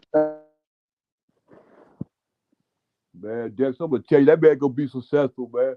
Like you said, Dex, everything he gonna put his hand to is gonna be like the Midas touch. It's gonna turn to gold, Dex. I see no reason why it shouldn't be. All things work out for the good to those who believe and act accordingly to the purpose. Now, also, you got to keep in mind, like Sky has said earlier, that some players look at what Dion did and can use these HBCUs as a stepping stone. They see new value You and coaching stop saying HBCUs. wait, Jackson. Now I want to cut you off because see, you say play. What's stop playing players? Because when you say that, you mean coaches. You have to say coaches, but unless you go say players and use Former them as a players. stepping stone, because No, they former also players. say it I again. mean former players, former NFL Okay, players. right there you go, coming Yeah, I into meant as a yeah. coaching Thank you. position. Yeah, thank So you, bro, Uncle Vern.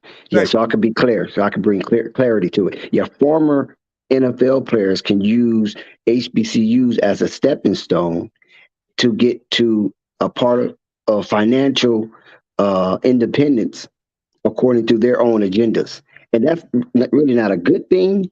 But if that happens, then you have to have some type of mutual understanding in coming in. So therefore, won't be any type of confusion, and nobody won't be left with a discombobulation and anger because of a premature departure. I think, like I said, the NFL player union needs to address the situation with the HBCUs because if they come up with a resolution that spend 1 or 2 years upon your retirement, if able and healthy, to come to a HBCU upon them wanting you to help these young men and women to flourish and be prepared for the harshness of the next level of professionalism. Eh, And that's important because the reason why I say that after they retire because they have been through the throngs, they have been through the pains, they have received some of the good and the bad, going through the vicissitudes of professional life, the ins and outs. You know what I'm saying? Off the court, on the court, off the field, on the field, and that would be a great help to some of these young men to avoid unnecessary pitfalls. Some of these young women to avoid unnecessary pitfalls. That's what I think the NFL player union should focus on to help this HBCUs. I agree. Hey, and another thing too, Dex. Look here, I'm gonna tell you something. Look, okay, with Colorado out there before they got Deion Sanders. Do you know who their last two coaches was before they got Deion Sanders and what color they was? They I got know that they had a black coach. He they didn't were last black, long. Yeah, huh? Yeah, yeah, they they didn't were last black. long. They had two black coaches back to back. They had a black one, and then they had another black one after they fired him. They had another black one, and they wound up Hmm. fired him because they didn't do nothing either. But this is my Hmm. point: is Dex. They caught on real fast. They caught on. They got to realize that you have to send peoples out there just going out to bring this talent in that Right. can associate or relate to them. And a lot of these people faking like they can relate to these players out here, and they getting over like fat rats. And that's the Well, Alabama coaches of the world, and that's, Clemson Tide coaches of the world, and all the rest of them guys that try to get in and fit in where they think they at and think they so great, but they ain't all great like that. They ain't great coaches, and they not great talent go getters. They just feeding in a big pool where there's a whole lot of weak fishes at. So it's a lot of big fishes that stands out real good. The Miamis of the world, the University of Miamis of the world, the rest of them bombs. But they all wow. is bombs because, like Skyler said, they can't even beat each other. You got one that's sitting up there. He's supposed to be getting all Americans. Now he got beat by the other guy that didn't get more Americans than he just got. Man, gone. It's the dog in the Well, I'm fight. gonna tell you this much: television or the Tell media helps push some of these 5-star recruits, 4-star recruits to the Power Five conference, and it is in their vested interest because that's who they show on their television Right. channels, the Power Five conference. And if you push in the best talent there, it's easy for you to show them on television because the games will be more exciting because the level of competition will rise and the intensity will fulfill a lot of the fans' frenzies. You know what I'm saying? So HBCU is not going to be hurled into the spotlight because the big networks or the mainstream media is not making any money. So the pence of them associating with HBCUs in their eyes doesn't make sense. But when you have Deion Sanders, Coach Prime, and those come from that ilk, that association with mainstream media is going to come over to these HBCUs based on their relationship with the so-called celebrity coach. Yeah, You feel me? And that yeah, what brings money. and not only that, Dex. Listen to me, Dex. Understand this. This was going on in my time when I was playing. Look here. It comes down to this, like the Alabamas and the UCLA's and all those Notre Dames and all those good schools. Them good schools were good to go to because of the fact that they'll pay you under the table. They will still pay you. Before that what's their name, image, and all that stuff came out. Man, look here, I'm telling you something. These people still Reggie Bush is a paid. classic example, right? Yeah, they were still getting paid, but it was just quiet as kept. Now it's not quiet as kept. Now the only thing that's gonna get you to get these guys to come to you, not only just money, is prestige. And prestige is the people that got your boosters and stuff like that can get you $1 million commercial or a $500,000 commercial. And you already, and the coaches and the organization at the schools are already affiliated with these boosters that willing to do this. Now it's getting butt wild. And now it's going to get butt wild to the point that you need a Deion Sanders to come in and bring all that good talent to you. Because remember, the good talent, it ain't going to always be on the line or those other positions. It's going to be in those safeties and them defensive positions, them receivers. Skill position. They call them skill positions. Thank you, Jackson. I don't know nothing about no football team, basketball all day. Football is something strange and new to me. But I love it, though, because I like what Deion Sanders doing. I'm telling you, Jack. Watch. And you also have to some look at powerful things. Nico, yeah, I need you. Hold on, I got something to tell Nico in the chat. Nico, I just went research. I knew I wasn't wrong. Go look at the D1 requirements, not the D2 or D3. Your scholarship could be taken on a D2 or D3 for athletics, but on a D1 it can't. That's a rule, a requirement. I already knew that though. okay, good research. So there's different levels, different rules. Now with Dion, Colorado is positioning themselves because when this NIL thing came into manifestation, Colorado didn't have any really solid player to give money to or to promote the NIL to certain recruits because they were doing piss poor bad, right? Now they have Dion, and the money that the state of Colorado have, they can pitch NILs and can compete with some of the best states that's out there. Right. Now, I think Texas can be number one based on the oil money. I think California could be number two based on they are the richest state in the United States, and that including all islands in Commonwealth that's attached to them outside of DC, of course. California is so rich that if they succeeded from the United States, they would be the seventh richest country in the world alone. So this is why USC and UCLA, on one hand, wants to evacuate from the Pac-12, which they are. Yep. Because for California to have so much money, a lot of the college and universities have been impacted through professional sports. California have so many professional teams that these colleges have to compete with for viewership and fanfare and stadium fulfillment. Right. So if you go over to the Big 12 now, you don't have that, right? If you look up and down the Big 12 and see all of the states and cities that these universities are located, and then you say how many professional teams they have to compete with. Maybe one or maybe none. It's not like they got to compete with 4, 5, 6, 10 professional teams. And I'm including hockey too. I'm including soccer. You follow what I'm saying? So a lot of these states in the Big 12 don't have that type of competition with other sports outside of the NCAA.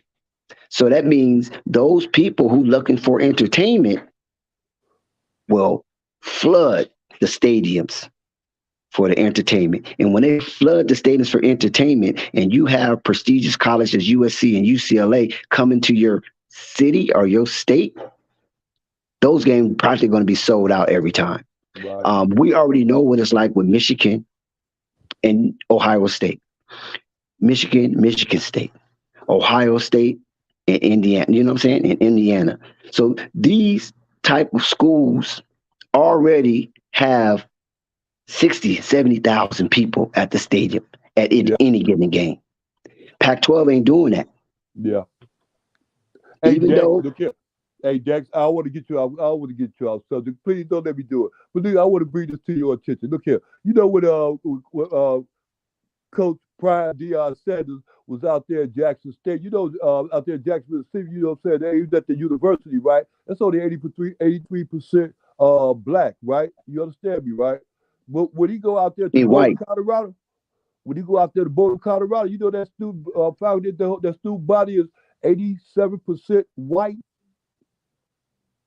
Yeah, most colleges are that That that percentage or somewhere around there. yeah, it's 87% white out there in Boulder, Colorado. I hadn't heard it from two sources already. I understand. That's why I call it PWI. Yeah, boy, I'm telling you, predominantly, yeah, boy, I'm telling you. Yeah. Hey, Dex, Dex, my point, this is my point, Dex. My point is it's going to be a culture change. Anywhere that man goes, actually, that man is a culture upon his own self. But anywhere that man goes, it's going to be a culture change. Things going to start changing around there. But see, and this is why I'm not upset at Deion for leaving. This is why I'm not upset at Deion for leaving. Because Deion put his tenure in at Jackson State. So he showed that he had put a few years of his life into that community to uplift that community. And he used his celebrity to help fulfill a lot of the money making that was pouring in by the droves. I mean, listen, the purse strings when Deion was at Jackson State in the surrounding areas that he brought Jackson State University to play against other people was swell. So people had the opportunity to make money off of Jackson State. Now, it's your job to continue a program financially or business plan to continue to make money. And don't get mad at Deion for leaving like Deion's supposed to bring you money like you pimping.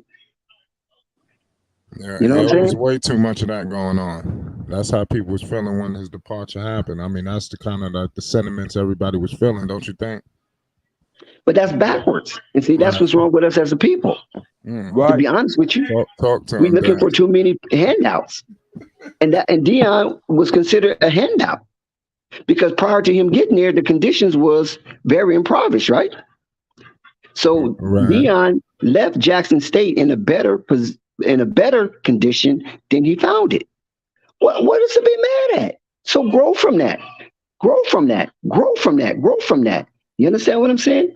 And this is why a lot of us have financial problems because any times that we get a little helping hand, now we think that we bossed up. We own this food.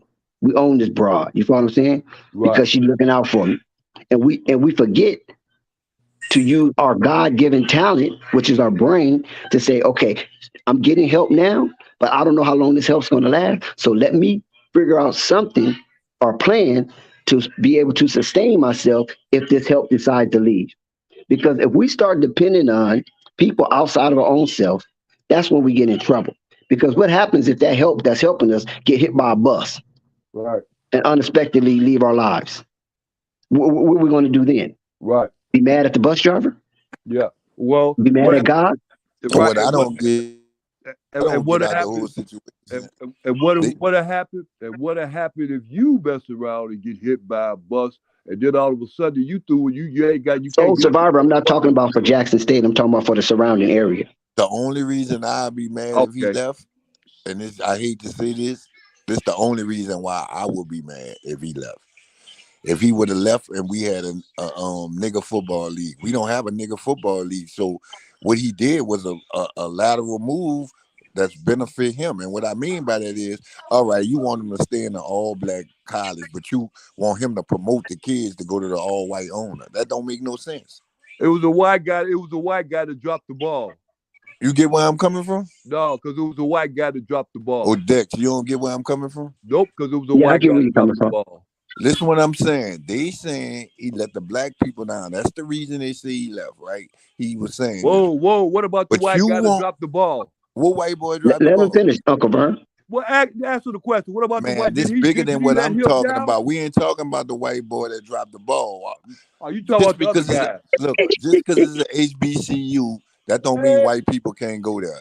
They oh, had Uncle some go Vern is with. a fool. It's just it's just What about I hey, get it now. What about Jackie Smith? He dropped the ball in the Super Bowl. man, tons of people dropped the ball. That ain't nothing new. Y'all remember Jackie Smith? Yeah. Hey, no, I don't remember him. Who he played for? The Dallas Cowboys. We got him. We got his punk ass from the Cardinals, the St. Louis Cardinals, and he was a All Pro tight end, and Roger Staubach threw him that damn ball, and he dropped it right in the end zone, right in his mitt, and Oh man. cost him the Super Bowl. Man, they gonna drop the ball. That's part of the game. But He said, anyway, "I hate Jackie Smith." Me too, bro. I hate Jackie Smith. but the point I'm He getting at sold is that game. we pushing for something that don't make no sense. We want them to stay at the all black college, be underprivileged to to promote the To kids to go suffer. to the Yeah, white to boy. suffer. That don't To make no suffer. sense. I agree, Scott. So we mad at him because he did what they want the kids to do anyway. Yeah. That don't make no sense. Yeah, and usually when a person do make a decision like that, even with you, Scott, you made decisions like that when it came down to the business because you had mentioned this before. But when a person make a decision like that, they take what into consideration, Skylar. Yeah, they take their family and their own concern into consideration, not what they gonna get out of it, what their family gonna get out of it too. And you Yeah, stupid. I agree. I about to say you stupid if you don't think like that. You can't hit me with the. I always say that you know that you can't hit me with that black power shit because all But black people. no, but there's nothing. No, hold on, Sky. Don't get too far out. You coloring outside the line. Stay within the parameters. Now, Black Power is also what Deion did. That's Black Power. He Right, brought an economic base to the Jackson State University that they never had before, and not only that, he expanded that whenever they went on a trope to play other teams in other areas. Wherever they went, they sold out everything. So that's Black Power, but that's more financial. It's not tearing down anything. I mean, tearing down buildings and rioting and all that type of foolishness. But hey, this the But crazy that part though, Dick. hey, hey, hey, hey, If they hey, hey, continue hey, doing the hey, same, Skyler, they could Skyler, continue Skyler, doing let the me say, same thing though. Skyler, please, Skyler, Because let me he say not this, letting you Skyler. stop. Go ahead, Skyler. Look, and not only is that Black Power, and that's Black Power enhanced because he can do it better than the rest of them guys, and the rest of them guys been doing it for a lifetime. But the Back to point Right. you, I'm getting at Skyler. is he did that right based off of who he He's was, right? doing that. He's doing that What what in the stopped the process. Jackson State people from still going to the games? What stopped them from still getting together nothing, with the Ain't nothing. nothing. exactly? Hey, as far as That's I'm a concerned, they ain't been community issue, going anyway. huh? They ain't But been but that's what going it's all. anyway. But that's what aspect of Black Power is to incite and excite, right? Yeah. Right, And what Dion did was excite right. and brought in a whole new wave of attitude for Jackson State University, It ain't where a whole new everybody wave. wanted to It's a beat them. whole level. You know what I'm saying? It's a different Everybody level. wanted to beat Jackson State. Everybody wanted to see them lose. I mean, not everybody. I take that back. Not everybody, but those who not out. I mean, those who playing against them. You know what I'm saying? They couldn't Right. wait for the next HBCU to come up and smack Jackson State.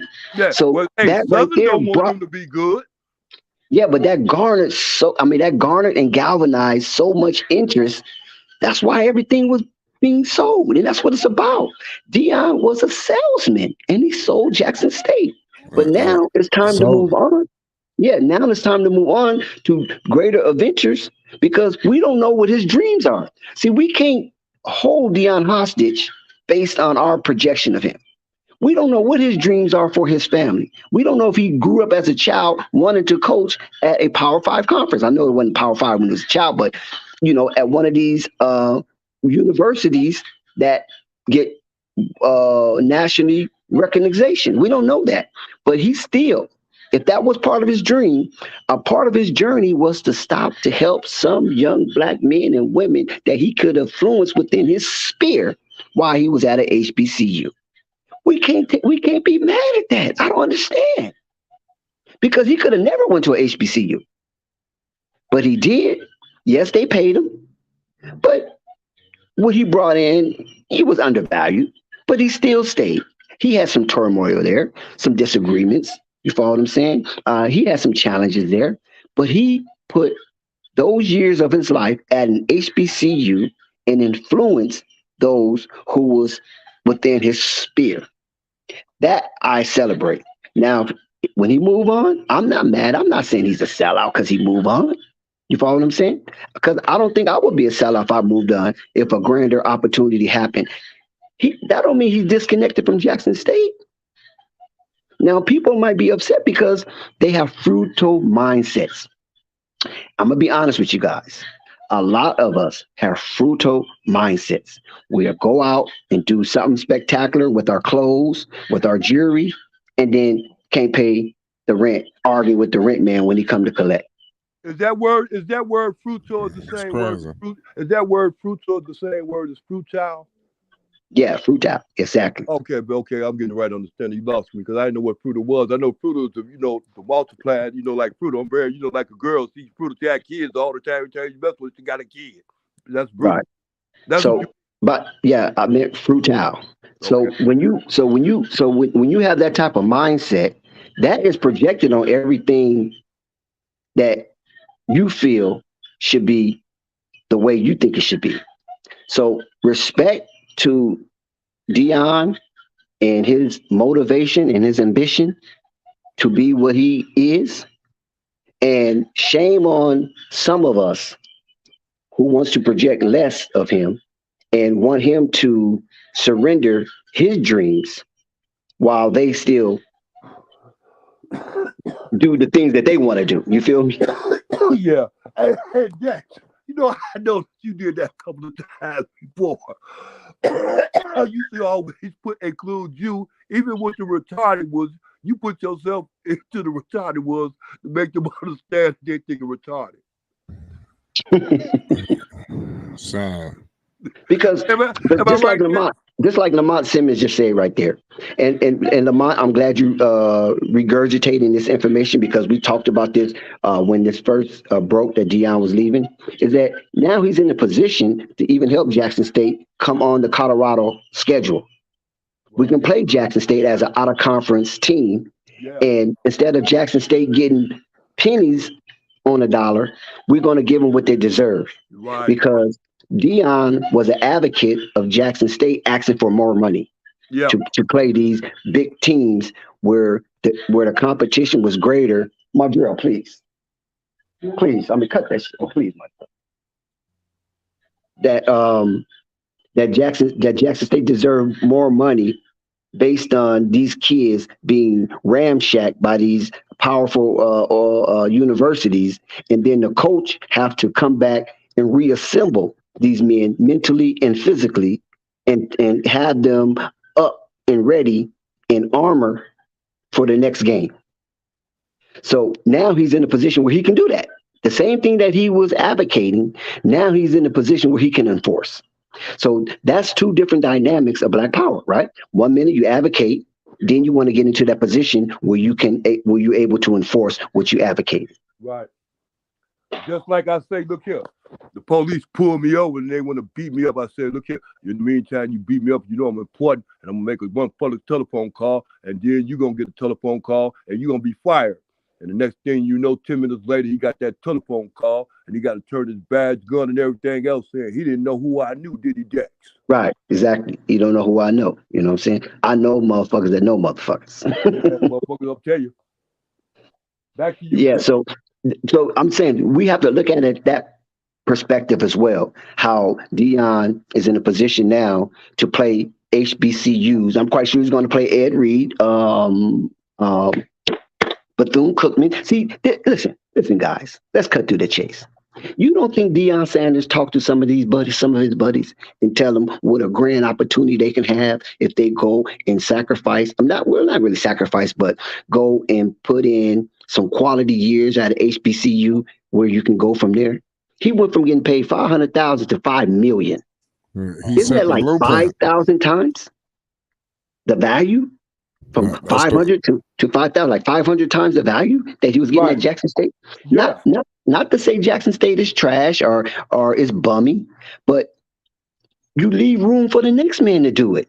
Right. Why stay there and hog it when it's already a blueprint? Now move out the way, Deion. Let somebody else come through there And he and was giving be able to half do his the same salary, thing. and he was giving half his salary back to the university. I'm sorry, Dex. I wanted you to put that in too. Ooh, nice, Fabian. I like that. Yeah. Yeah, that's what he was doing. He was getting half of it back. And then they was, well, I ain't finna go there. I ain't gonna say they was 34. I'm just saying it just don't matter. He moved on to bigger, better places. Let go. Let the world let go. Yo, let go. And how many? And listen, like I say, let's cut through the chase. How many ex former NFL players or even current Hall of Famers might be on a little shaky financial times? By their name having so much cachet, they don't even realize the value in their name by wearing a yellow jacket in the NFL. So Dion is connecting the dots for some of these players who might not be thinking like that. And then it's a couple of things I want to tell you too. This is the main one though. This is the main one. Hey, look, you know what I'm saying? Lil Wayne was on there talking football with the great Peyton Manning and the other Manning on their show, right? And Lil Wayne just hollered out, you know what I'm saying? Hell yeah. Also, you know, shout out to the Hunter guy out there, Jackson State. You know what I'm saying? Now realize, understand this. These Peyton peoples and these Manning peoples will be all in the sports world because they are the royalty of sports. Not only just college sports and high school sports and professional sports. Yeah, just they run the whole royalty of it. So when it comes down to the Deion Sanders and even the LeVar Balls of the world, you understand me? When those names get mentioned, they take notice of it. It might be a little hate in the back of it, you understand me? But they take notice of it. And when he did that, I watched the show, Dex. This is why I'm saying it. When he did that, I saw the look on their faces. And it didn't take them long to catch on to whom it was he was talking about. So, damn, tell you, Dex. Yeah. Right. So a lot of times we can't just be pessimistic based on the things that are happening in our lives and project it on others because the decisions that we make in life, I want to hug the block. I want to be an alcoholic. I want to be on drugs. I want to just be a hustler.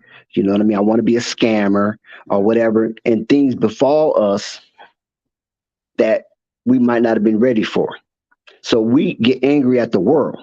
And then when we see other people succeed, it kind of tingle and flirt with our jealousy and our envy if we don't catch it and control it. So what I like to do is bring a different perspective, more optimistic than pessimistic, more celebrational than cynical when you look at upward mobility and you're trying to secure generational wealth.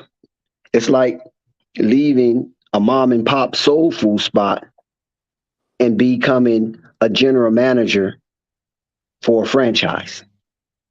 You can't call that a sellout because you don't know what that person ambition was. Yeah. A sellout is this. I promise you, I'm going to do this and this and this for this length of time. And then something pops up that appears to be greener grass on the side, and I jump for that adventure. That's selling out. Hey, Dex. Hey, Dex, I don't know if you remember or not, but I'm going to tell you something. You already know it because you heard the song before. It's a song. It's a song in all our lives, Dex. And this is the song. When I had brought it to LeVar, I asked, hey, look at LeVar. You know, look at, I want to be a baller free, but the liquor keeper calling me. I'm moving fast on the highway. Forget what another say. Can't wait till I CLA. The destination is what, Dex? Yeah, I don't even know that song, but it sounds good. Hey, that's Tupac. Oh, okay. Yeah. Okay. Yeah, that's Tupac. That's when he went out there after the Cali. You old enough to know about that. I'm quite sure. I'm older than Tupac, so I'm quite sure Death that. Row. That's all do Death Row. I apologize, Dex. You don't know. Okay. Yeah, that's Death Row. Yeah. Yeah, I've been a Tupac fan since the days of Digital Underground when Tupac was a dancer.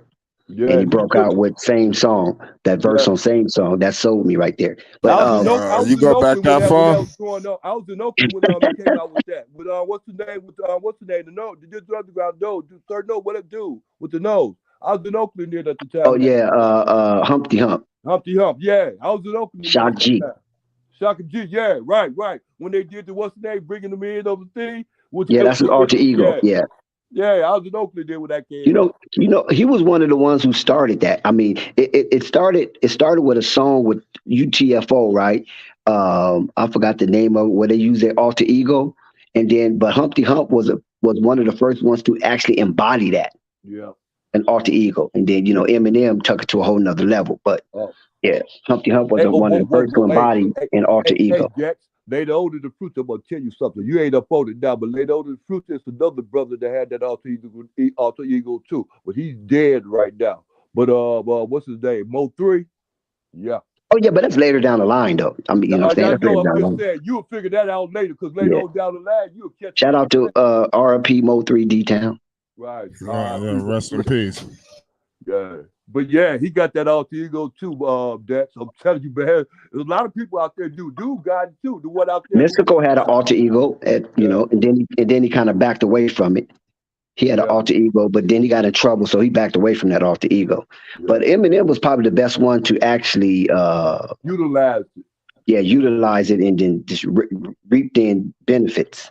Because Right. his alter ego was off the chain, and he had flow on every alter ego that he showed, whether it Right. was Slim Shady, or Marshall Mathers, or Eminem.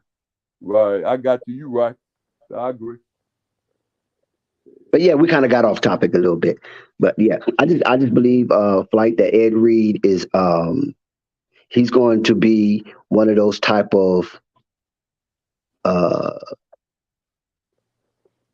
dig in the dirt, get 4 yards, move the chain, dig in the dirt, get 4 yards, move the chain. Whereas Deion was a little more flamboyant with it, airing the ball out, rolling out his son, making spectacular plays. I just think Ed Reed's going to be more of the kind of ball, he's going to embody the Baltimore Ravens championship era mentality and usher that into the Bethune system that he's going to showcase for HBCUs when he becomes the head coach and get his players in there and things of that nature. I don't see him being flamboyant. I see him, hey man, get in your 3-figure stand, hold your head down, and ram somebody and ram them harder than they can receive you or absorb you. I think that's Ed Reed. When you look at this guy, this is a guy you will want with you in any times of trouble that may come upon you. And Ed Reed is going to help you fight your way out of it.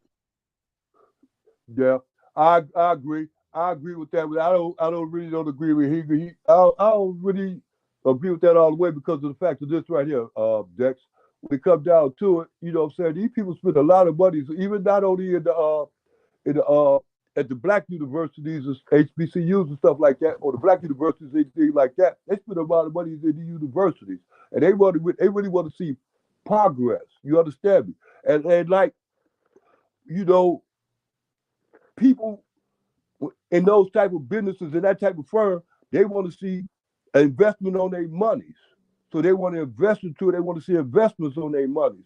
So when you start investing into people like me, and to a certain extent like you, or anybody else to start saying, "Well, I like this school, I'd invest into it," or "I like this organization, or I'd invest into it," and they don't see no returns on that, so they give up. And the reason why they're giving up and they not seeing no returns is because of this. It's not because of these other schools, bigger schools, are recruiting these guys. These guys have no interest in going to a school like that anyway because they want to be noticed. So how is they gonna be noticed that people with someone I to agree take with that. study Yeah. of watching this right here? And this is why They not on ESP. Look what Jackson. I'm gonna tell you, Dex. I'm sorry, you talking. Let me stop. Well, no. First of all, let me say this first. Even when Jackson started getting on TV, they just started getting on there. yes, They that's wasn't right. always on there before, and that was on ESPN too. Yeah. But you got to start somewhere though. You got to crawl before you walk. So that's cool. But what I'm saying with Ed Reed is that when you have a legacy like Ed Reed, and his legacy is strictly football. There's not no other sports entwined in it. It's 100% football, and it's 100% 4 yards in a cloud of dust. And the way that Ed Reed approached football is the way that most of us who enjoy watching football since its inception accept Ed Reed. He is one of those type of players that you can put as an all-time great in that position. He did not take a down off. He played through injury, and he was a force to be reckoned with out there on that field. He What didn't position dodge he play? anything. He safety. Okay. He didn't dodge anything, and he was he was one of the most feared safeties in his era. You know, along with the Pay Atwaters, homage to Ed Reed. yeah, Yeah. with the Atwaters, with the Ronnie Lotts, with the Lester, not Lester Hayes, Yeah. Tatum, Jack Well, that's Tatum's. You follow yeah. what I'm saying? With the Finks, like of the Chicago Bears. Right. So those type of hard hitting safeties. Even what's the other guy with the Broncos, man? What was his name? You're not Oh yeah, I talking would say about from Atwater. Yeah. Seattle. What about Seattle? That's not Cam Chancellor, was it? No. Well, Cam Chancellor. Yep, Cam Chancellor was a good one too. Yeah. But Cam Chancellor, I don't think his run was that long because Seattle kind of Yeah. broke that team up. The Legion League of of Boom. Doom, Legion of Boom. Yeah, they Didn't kind he of go broke play in California? who? Chancellor. Didn't he play in California also? His last part of his career? Talking about Frisco? He played in Frisco. I, I know somewhere. I knew it was in California. I know it was. I thought it was in San Diego or something like that. okay, I can't remember. Once he left the Legion of Boom, I don't remember. Only person I remember was Richard Sherman, where he went. I kind of followed him because he's from Compton, so I kind of Hey, followed hey, him hey, around. Dex. Hey, Dex, I don't want to cut you off again, but I want to bring you back to this. You had already mentioned the man name before. That's my boy Lester, man. Lester Hayes, man. I was out there in Oakland. And I told you again, I was out there in Oakland when they was doing all that, Dex. I Yeah, was out Sticky there in Fingers, 82. Dex, the I was OG out there in Sticky 82 Fingers. when they was San Francisco with the championships, with all the championships and stuff. But I was out there in Oakland too with Lester Hayes and all the rest of the boys. I'm telling you, boy, the boys out there in Oakland was doing it, Dex. I was out there, Dex. Mhm. Yeah, that's what I'm saying. And so, and Ed Reed is in the company of those type of mindsets. Like Lamont Simmons said, Ed Reed is one of the great cerebral defensive minds of all time, and that's 100% right. Ed Reed was putting in work I during ain't those never heard of late until he played with, '90s until he played and with, with them. 2000s. I You never know what heard I'm of saying? that stuff. I never heard that much about him. He got the record. I think Ed Reed got the record for the longest return in NFL history. When I can't remember who they was playing, but they kicked the field goal, and Ed Reed was back up underneath the goalpost. They missed the field goal because it was short. He caught it, and when you catch it, you can run it out. He Yeah, ran it out and ran it all the way back for a touchdown. yeah. I'm hearing more about him now than I did in his NFL career to a certain extent. Oh yeah, he led the league in interceptions. People was feared to go across the middle. When you went across the middle with Ed Reed, you got dinosaur arms. You know what dinosaur arms are, right? Yeah, they hurt. Yeah, you run Yeah, it up, it hurt. when you shorten your arms instead of reaching out for the ball, you shorten your arms Right, because Ed Reed is there. Ed Reed, the monster, he's there. right. So that type of mentality is needed amongst some of our young men because a lot of our young men. Not listen. I'm not trying to be persuasive, but I'm just trying to be factual. A lot of our young men, especially now, it kind of started in my era, but it's more so now since the '80s. Grew up without a father presence, a masculine presence. I put it that way. The mom had to be dad and mommy at the same time, which is basically impossible. There's no way you can be homomorphic in these days and time. That's just not how God designed us. Um, it was a separation, and that story is in the Bible. Is in a whole lot of different ancient books as well. But nevertheless, the two genres have been separated, male and female. So you can't join them together when they're not meant to be joined together under this form of creation. And a lot of our young men have been raised with a mom who had to play mom and dad. And then once it got to the point where the male child superseded the mom's masculinity, there was no way for her to control it. the boy, the male. Hey, And hey, then now, hold on. go ahead. And then when it gets to a point where the mom cannot control the son, the mom start to have some kind of fear. Talk to So, him. Hey, so that fear she instills in the son as he gets to the age of 14, 15, 16, 17, and she start directing him in manners to fear so he can be more humble. right, Not to fear because to be more smart, not to fear to be more acumented, but to fear to be more humble in the presence of domination. right. And so a lot of that have been shaken in us. So a person like Ed Reed needs to shake it out of us because he's the antithesis of afraid. He's going to take on all situations head on, directly, eyes open, chest out, head up. So these young men need that type of demeanor in their life because too many of them walk with their head down, eyes closed, and do dumb shit to justify their ignorance. Right. Stupidity, right. I got And they over and sometimes they over testosterone a situation or an event, you. Right, and then that can lead to violence and right. even loss of life because they Yeah. over testosterone the event. And that leads to you sitting up in the courtrooms looking like a fool, wondering why you did what you did. Was I wish Yeah. I could have. What a public defender.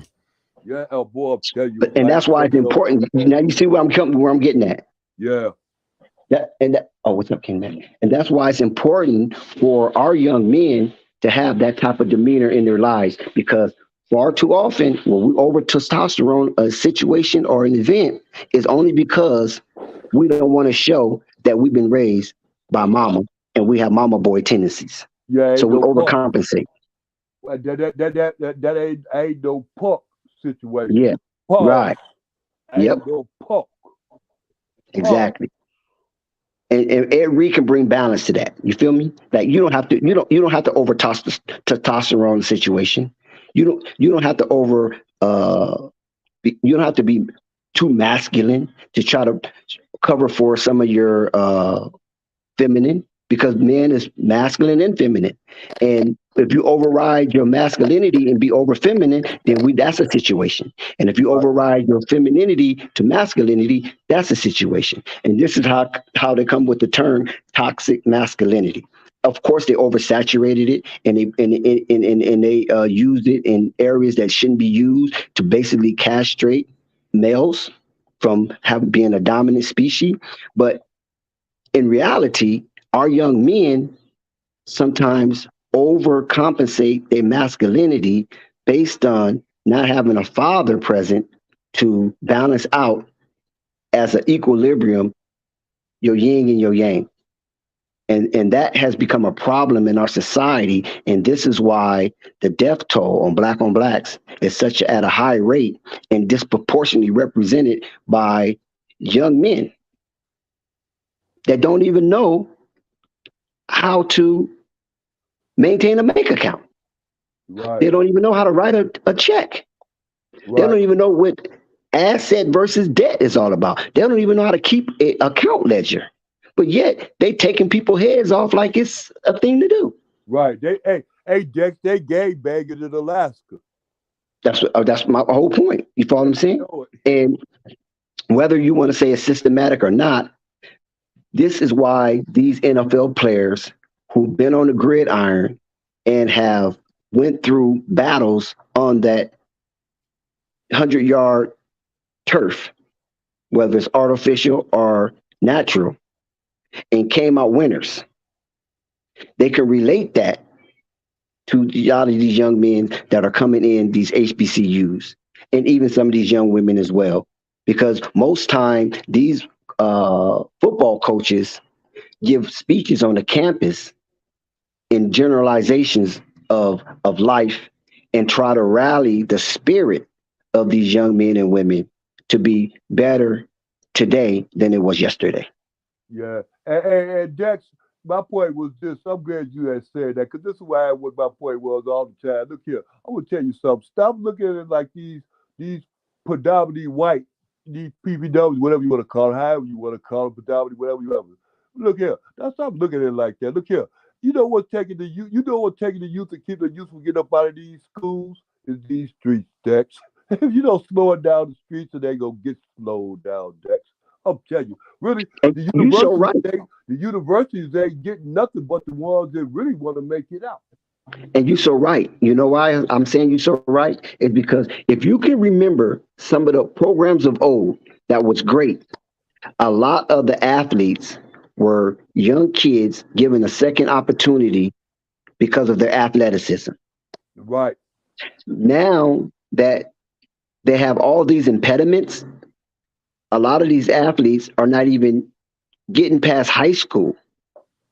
They're falling by the wayside in high school. So that process has been arrested where you went from high school to college to pro.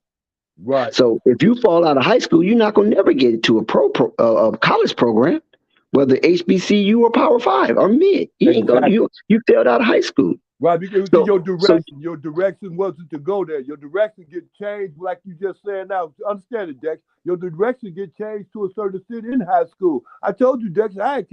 Dex, when I came up with with a 5-star All American. Raymond was a 5-star All American. He played with what's his name, Isaiah Thomas and them. He was putting Isaiah Thomas and them to the side. What kept him down was the fact that he had talk when he went to the University of San Francisco, the Dons, and went out there with Quentin Daly and them, started talking about things and how everybody was getting paid. He ran his mouth. He came back to Chicago, to the Heights, like he know, and he started talking. And when he started talking, he went out there to DePaul. He left San Francisco, went to DePaul. Ray Myers said he was so far up on the bench. He's a 5-star All-American. Said him so far up on the bench, it was pitiful. He could have did it. It didn't matter because he had Skip Daly, and what's his name? Cummins, and what's his name?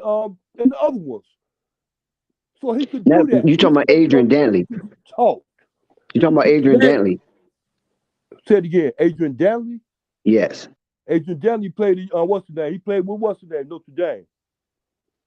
But I'm talking. Oh, I mean, Mark McGuire. You talking about Mark McGuire? Mark McGuire. Yeah, Mark McGuire. My bad. Yeah. Thomas. And there's another. What's the name? Jerry Coburn.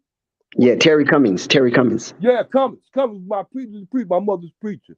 He became my mother's preacher later on in life. Yeah. But yeah, Dex. Yeah. And Raymond sat down. He was 5-star All-American. All he did was talk.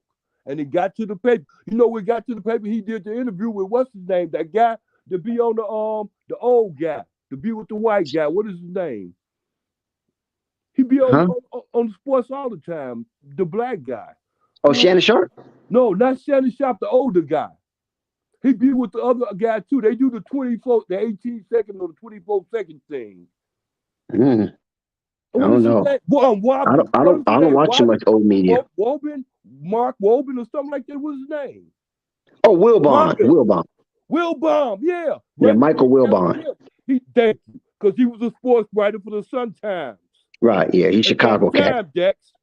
Raymond spilled the beans, and he told everything. Ray Myers said Raymond on the bench, a 5-star American, said him on the bench so far was pitiful. Right. Now, see, the thing of it is that when we didn't have a lot of those distractions, even though we could have been raised by a single parent or our grandparents, right, we still had the athletic prowess to power through some of the smaller impediments that was in the hood at the time, or in the bayous, or in the country at the time. And this, in the wealth of talent, in the plethora of athletes that entered into the college portal, was so vast that even those who didn't make it into the bigger conference went to the HBCUs and still was devastating at the HBCUs, still was hellified, and even made Hall of Fame coming from HBCUs, because the talent pool was so vast and there was so many of us dedicating ourselves to sports, not to gangs, not to drugs, not to wine, whiskey, ale, or alcohol. And we had what you could, I mean, they might have smoked a little marijuana back then too, but we had such a fever of becoming a professional athlete that everybody got a piece of the wealth, a piece of the pie, even the HBCUs, because it was too many of them, too many of us to go to the bigger schools. You Hey, understand hey, what I'm saying? hey, Dex, you know what I wish, man? Just one day, I pray that it happen one day. I pray that we get, you know, this brother Craig Hodges. I pray that we get a chance, the flight get a chance to get that brother on the Of show. course, I Cause know Craig he got Hodges. his way. I don't know him personally, but Hey, I know look, of yeah, him. I know a person too. I grew up with him. But look, Dex, like I said, I pray that you get him. Like, see what you talking about. Like, look here, He a has a lot of people podcast. You know that, right? He got a new podcast. Him Oh and yeah, Abdul already. Rauf. I Yeah, still to a certain they got extent. a podcast together. Yeah, but what I'm saying is, just look here, man. One day, when would they here come on the show, man? I will tell you, and we'll talk about just about like what you talking about. It's brothers that came up in our neighborhood, man. They came up in our neighborhood, went to real big schools and stuff like that. Dex, they was good like that, Dex. But then they fell off, and Craig seen every one of them and how they fell off to the point to how he got to where he got to, how he got past them. I told you, Dex, our junior high school coach told us it was gonna be two people that was in the program then, and we was in junior high school that was gonna make it to the pros. And he was right. Almost Raymond didn't make it. And he was a Right. five-star All-American, Dex.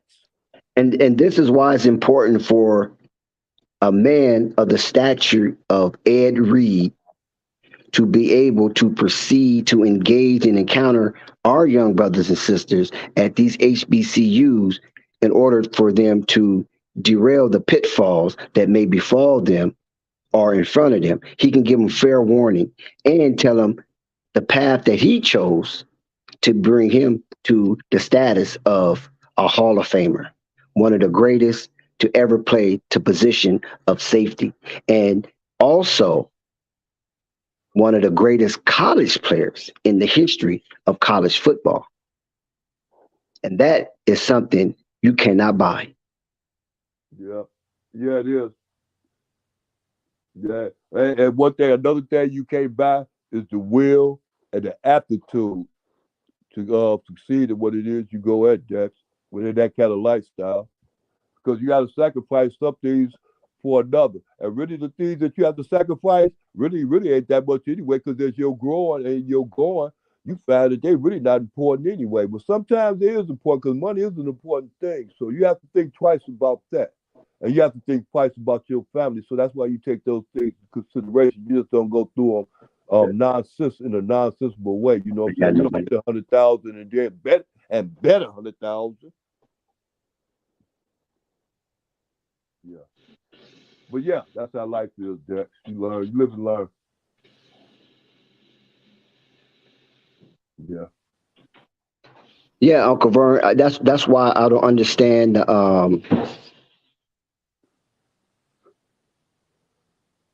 Can you hear me, Uncle Vern?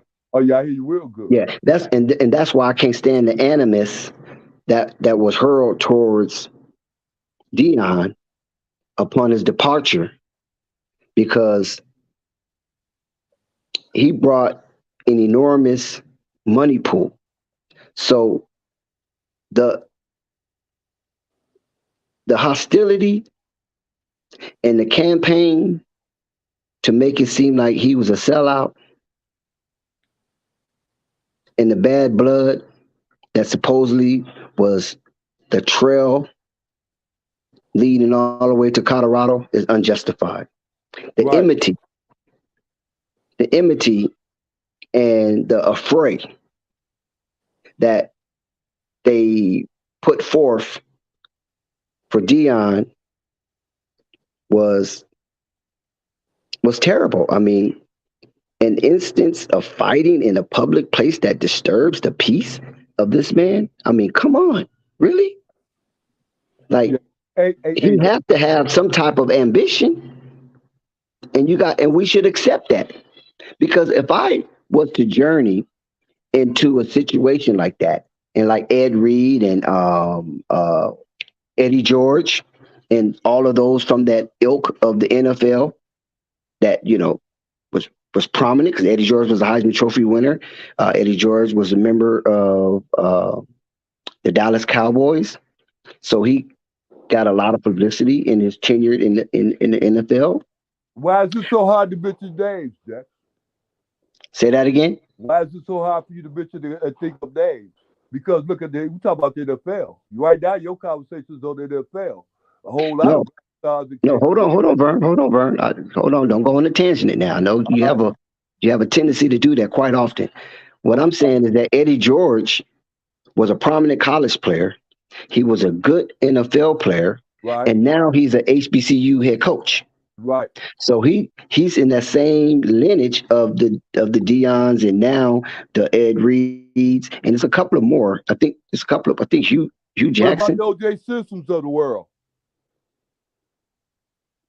Uh, OJ is a tough call because OJ is a California cat, right? So Right, growing up in Northern California, where it's considered the most liberal place on earth outside of Amsterdam, his mindset was a little different. So when he came down to Southern California and he seen the allures and the right, acceptance right, of integration, it just took him by storm. But he was a right. hell of a football player. Yeah, well, okay, that's my point. To my point is this: look, okay, if he's a hell of a football player. He's like, USC is one of the greatest USC players that ever came up out of the running back situation about it, which is known for having a lot of running backs. Okay, then why can we use him and be Yeah, another it's called running back Deion you, Sanders? halfback you. Yeah. Why No, can't we I use don't know him? how you can compare OJ to Dion in that situation. I don't see the But connection. the prestige. That's what I'm saying. OJ had a different kind of prestige. Yeah, a negative prestige. Dion didn't have no interrelationship, interracial relationship. So OJ did, and so because of that, OJ tended to think that he was more privileged than the average Negro, Okay, and well, that see, Jackson, eventually cost him in the end when he showed that he didn't have more privilege. They abandoned him, and we the ones that accepted him. okay, all right, that's yeah, okay, all right.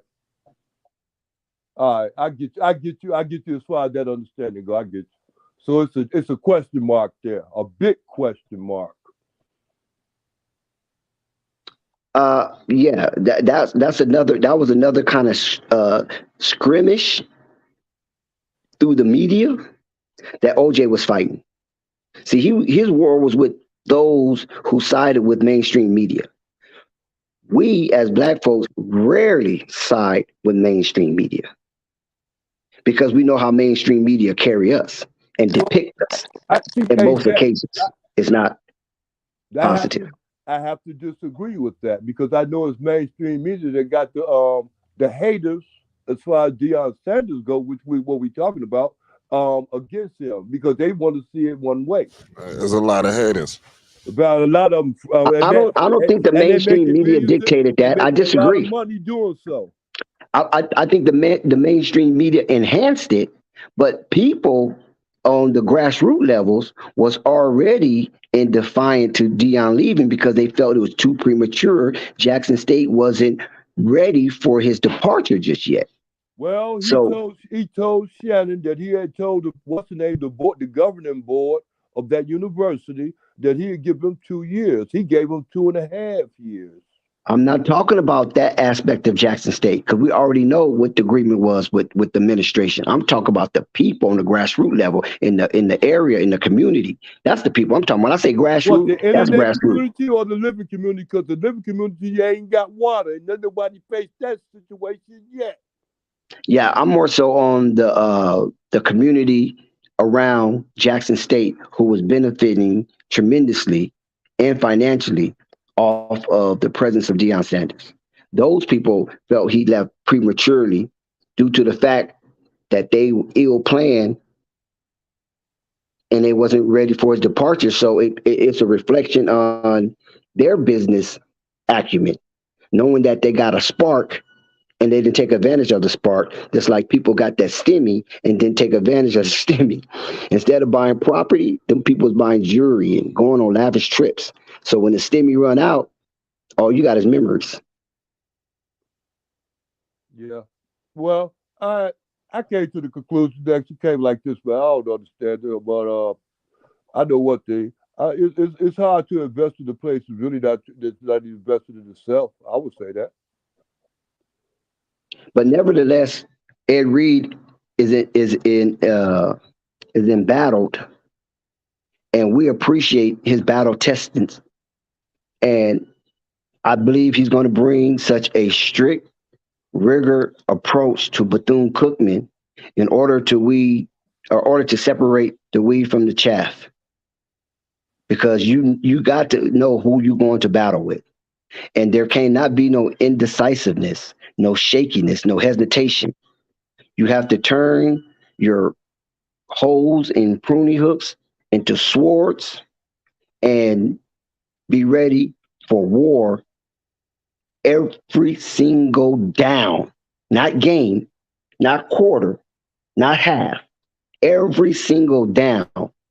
And if you can't be prepared for war or ready for war every single down, there's a possibility you won't play or you can even get injured. Yeah. I agree with that. We're about to see big things from Bethune-Cookman. SWAC football is definitely back. And with a big time powerhouse name like Ed Reed, just wait to see what's next for the school. What you think? What's next, Uncle Vern? I don't know. Flight as far as with that school, I don't even like I'm telling you, flight to my understanding. See, I can only go with my understanding. I'm just now figuring out who Ed Reed was. I remember when he played with these guys, the Baltimore Ravens. I remember all that and stuff like that, but he ain't really like that kind of name like that. And that name, and I don't see him. I ain't never heard of him coaching nowhere else as far as that coaching ability stand up. He got to come through on his character and on his understanding alone, not his manhood, which come natural, but his understanding of the game and recruiting and everything else. It's gonna be a problem there unless he got assistance, because his name is gonna draw them people to them. If that's His name and his legacy, Uncle Vern. he got competition because there's a lot of black coaches out there. I mean, so it's like, he's just stepping into a situation. I don't see them there being no better than what they was. What was their record last year? I don't see it being no better. And we, like you said, Dex, we ain't seen yet whom we brought in already. Right, exactly. So yeah, it's a mystery. Right. It's a mystery right now. Dex, look, I'm gonna check. Hey, Dan, I wanted to get to that too when you was talking, Dex.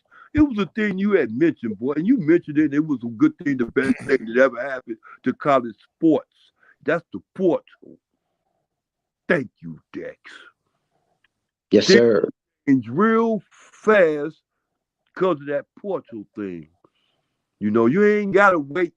Say, well, all right, man, I'm to the red shirt. I'm gonna leave these fools, and then I'm gonna go on over here. But I it out. You understand me? And all this old crazy. Boy, ain't no more of that, Dex. I tell you, Dex, you a genius. But I remember that too. Hey, Dex, the reason why I cut you off, Dex, a lot of times I cut you off, I want to remember something. I can't remember. I remember that. It ain't so personally like I'm just obnoxious. My memory is bad. He said my memory is bad. Short-term memory, shout out. Huh? Yeah, shout out to the portal, Dex. Man, my battery's at 7%. Wow, I can't even charge it. I can. I'm charging. I can go. We get ready to shut down because we, like I said, we got a big time post game that we'll be pulling up for later. I'm currently watching the Nets game right now. I don't want to swoop 2 lives in at once. Yeah, make sure you come back later, Uncle Vern, for the metal ball versus the Brooklyn Nets. Well, they're playing now. Well, we're going. Yes, right. Yeah, I'm planning to come on immediately after, not an hour later. Immediately after. So make sure y'all pull up. This was a hell of a stream, the first of many. Make sure you guys tune in. If you love SWAC football, if it's in your heart, if your HBCU football is in your heart and just football alone, but especially the topics that we're discussing, make this your home, ladies and gentlemen. We're going to bring the content to the people. Peace and love. Shout out All Access, Uncle Vern, Sky, everybody that came through. Right to True. Go ahead, Dex. Yeah, I want to salute everybody that pulled up. Thank you for coming. If you're new to Flight Sports TV, if you're feeling a little generous, you can hit the Cash App, you can hit the Super Chat, you can hit the PayPal. We're trying to bring you an exuberant experience, and it's incumbent of us to maintain the integrity and quality of the stream and information that proceeds from it, that you can be enhanced by new and improved information or be reminded from information that you might already know. Also, be safe out there. Please don't drink and drive. Remember, it's not only your life is on the line, it's other people's lives on the line as well. And regardless of what area that you live in, especially in the lower 48s, they're going to have speed traps and they're going to have checkpoints. So be Yes. careful and stay safe. Watch out for those roadblocks, especially if you're on the East Coast. They call roadblocks. Police, they're gonna shut it down. So y'all better get somewhere secluded. Yeah, I'm telling you, they're gonna be everywhere. They're gonna be in cuts that you ain't even know existed. So y'all better take it easy out there. It's Flight Sports. We will be back to bring more awareness to the people. That was a hell of a statement by Dex. I totally forgot about that. Y'all better take it easy out there. It's Flight Sports. We're gonna be pulling back up in no time. Flight Sports TV, man. That's my dude. I rolls with him. You heard what the man said. It's Flight Sports TV.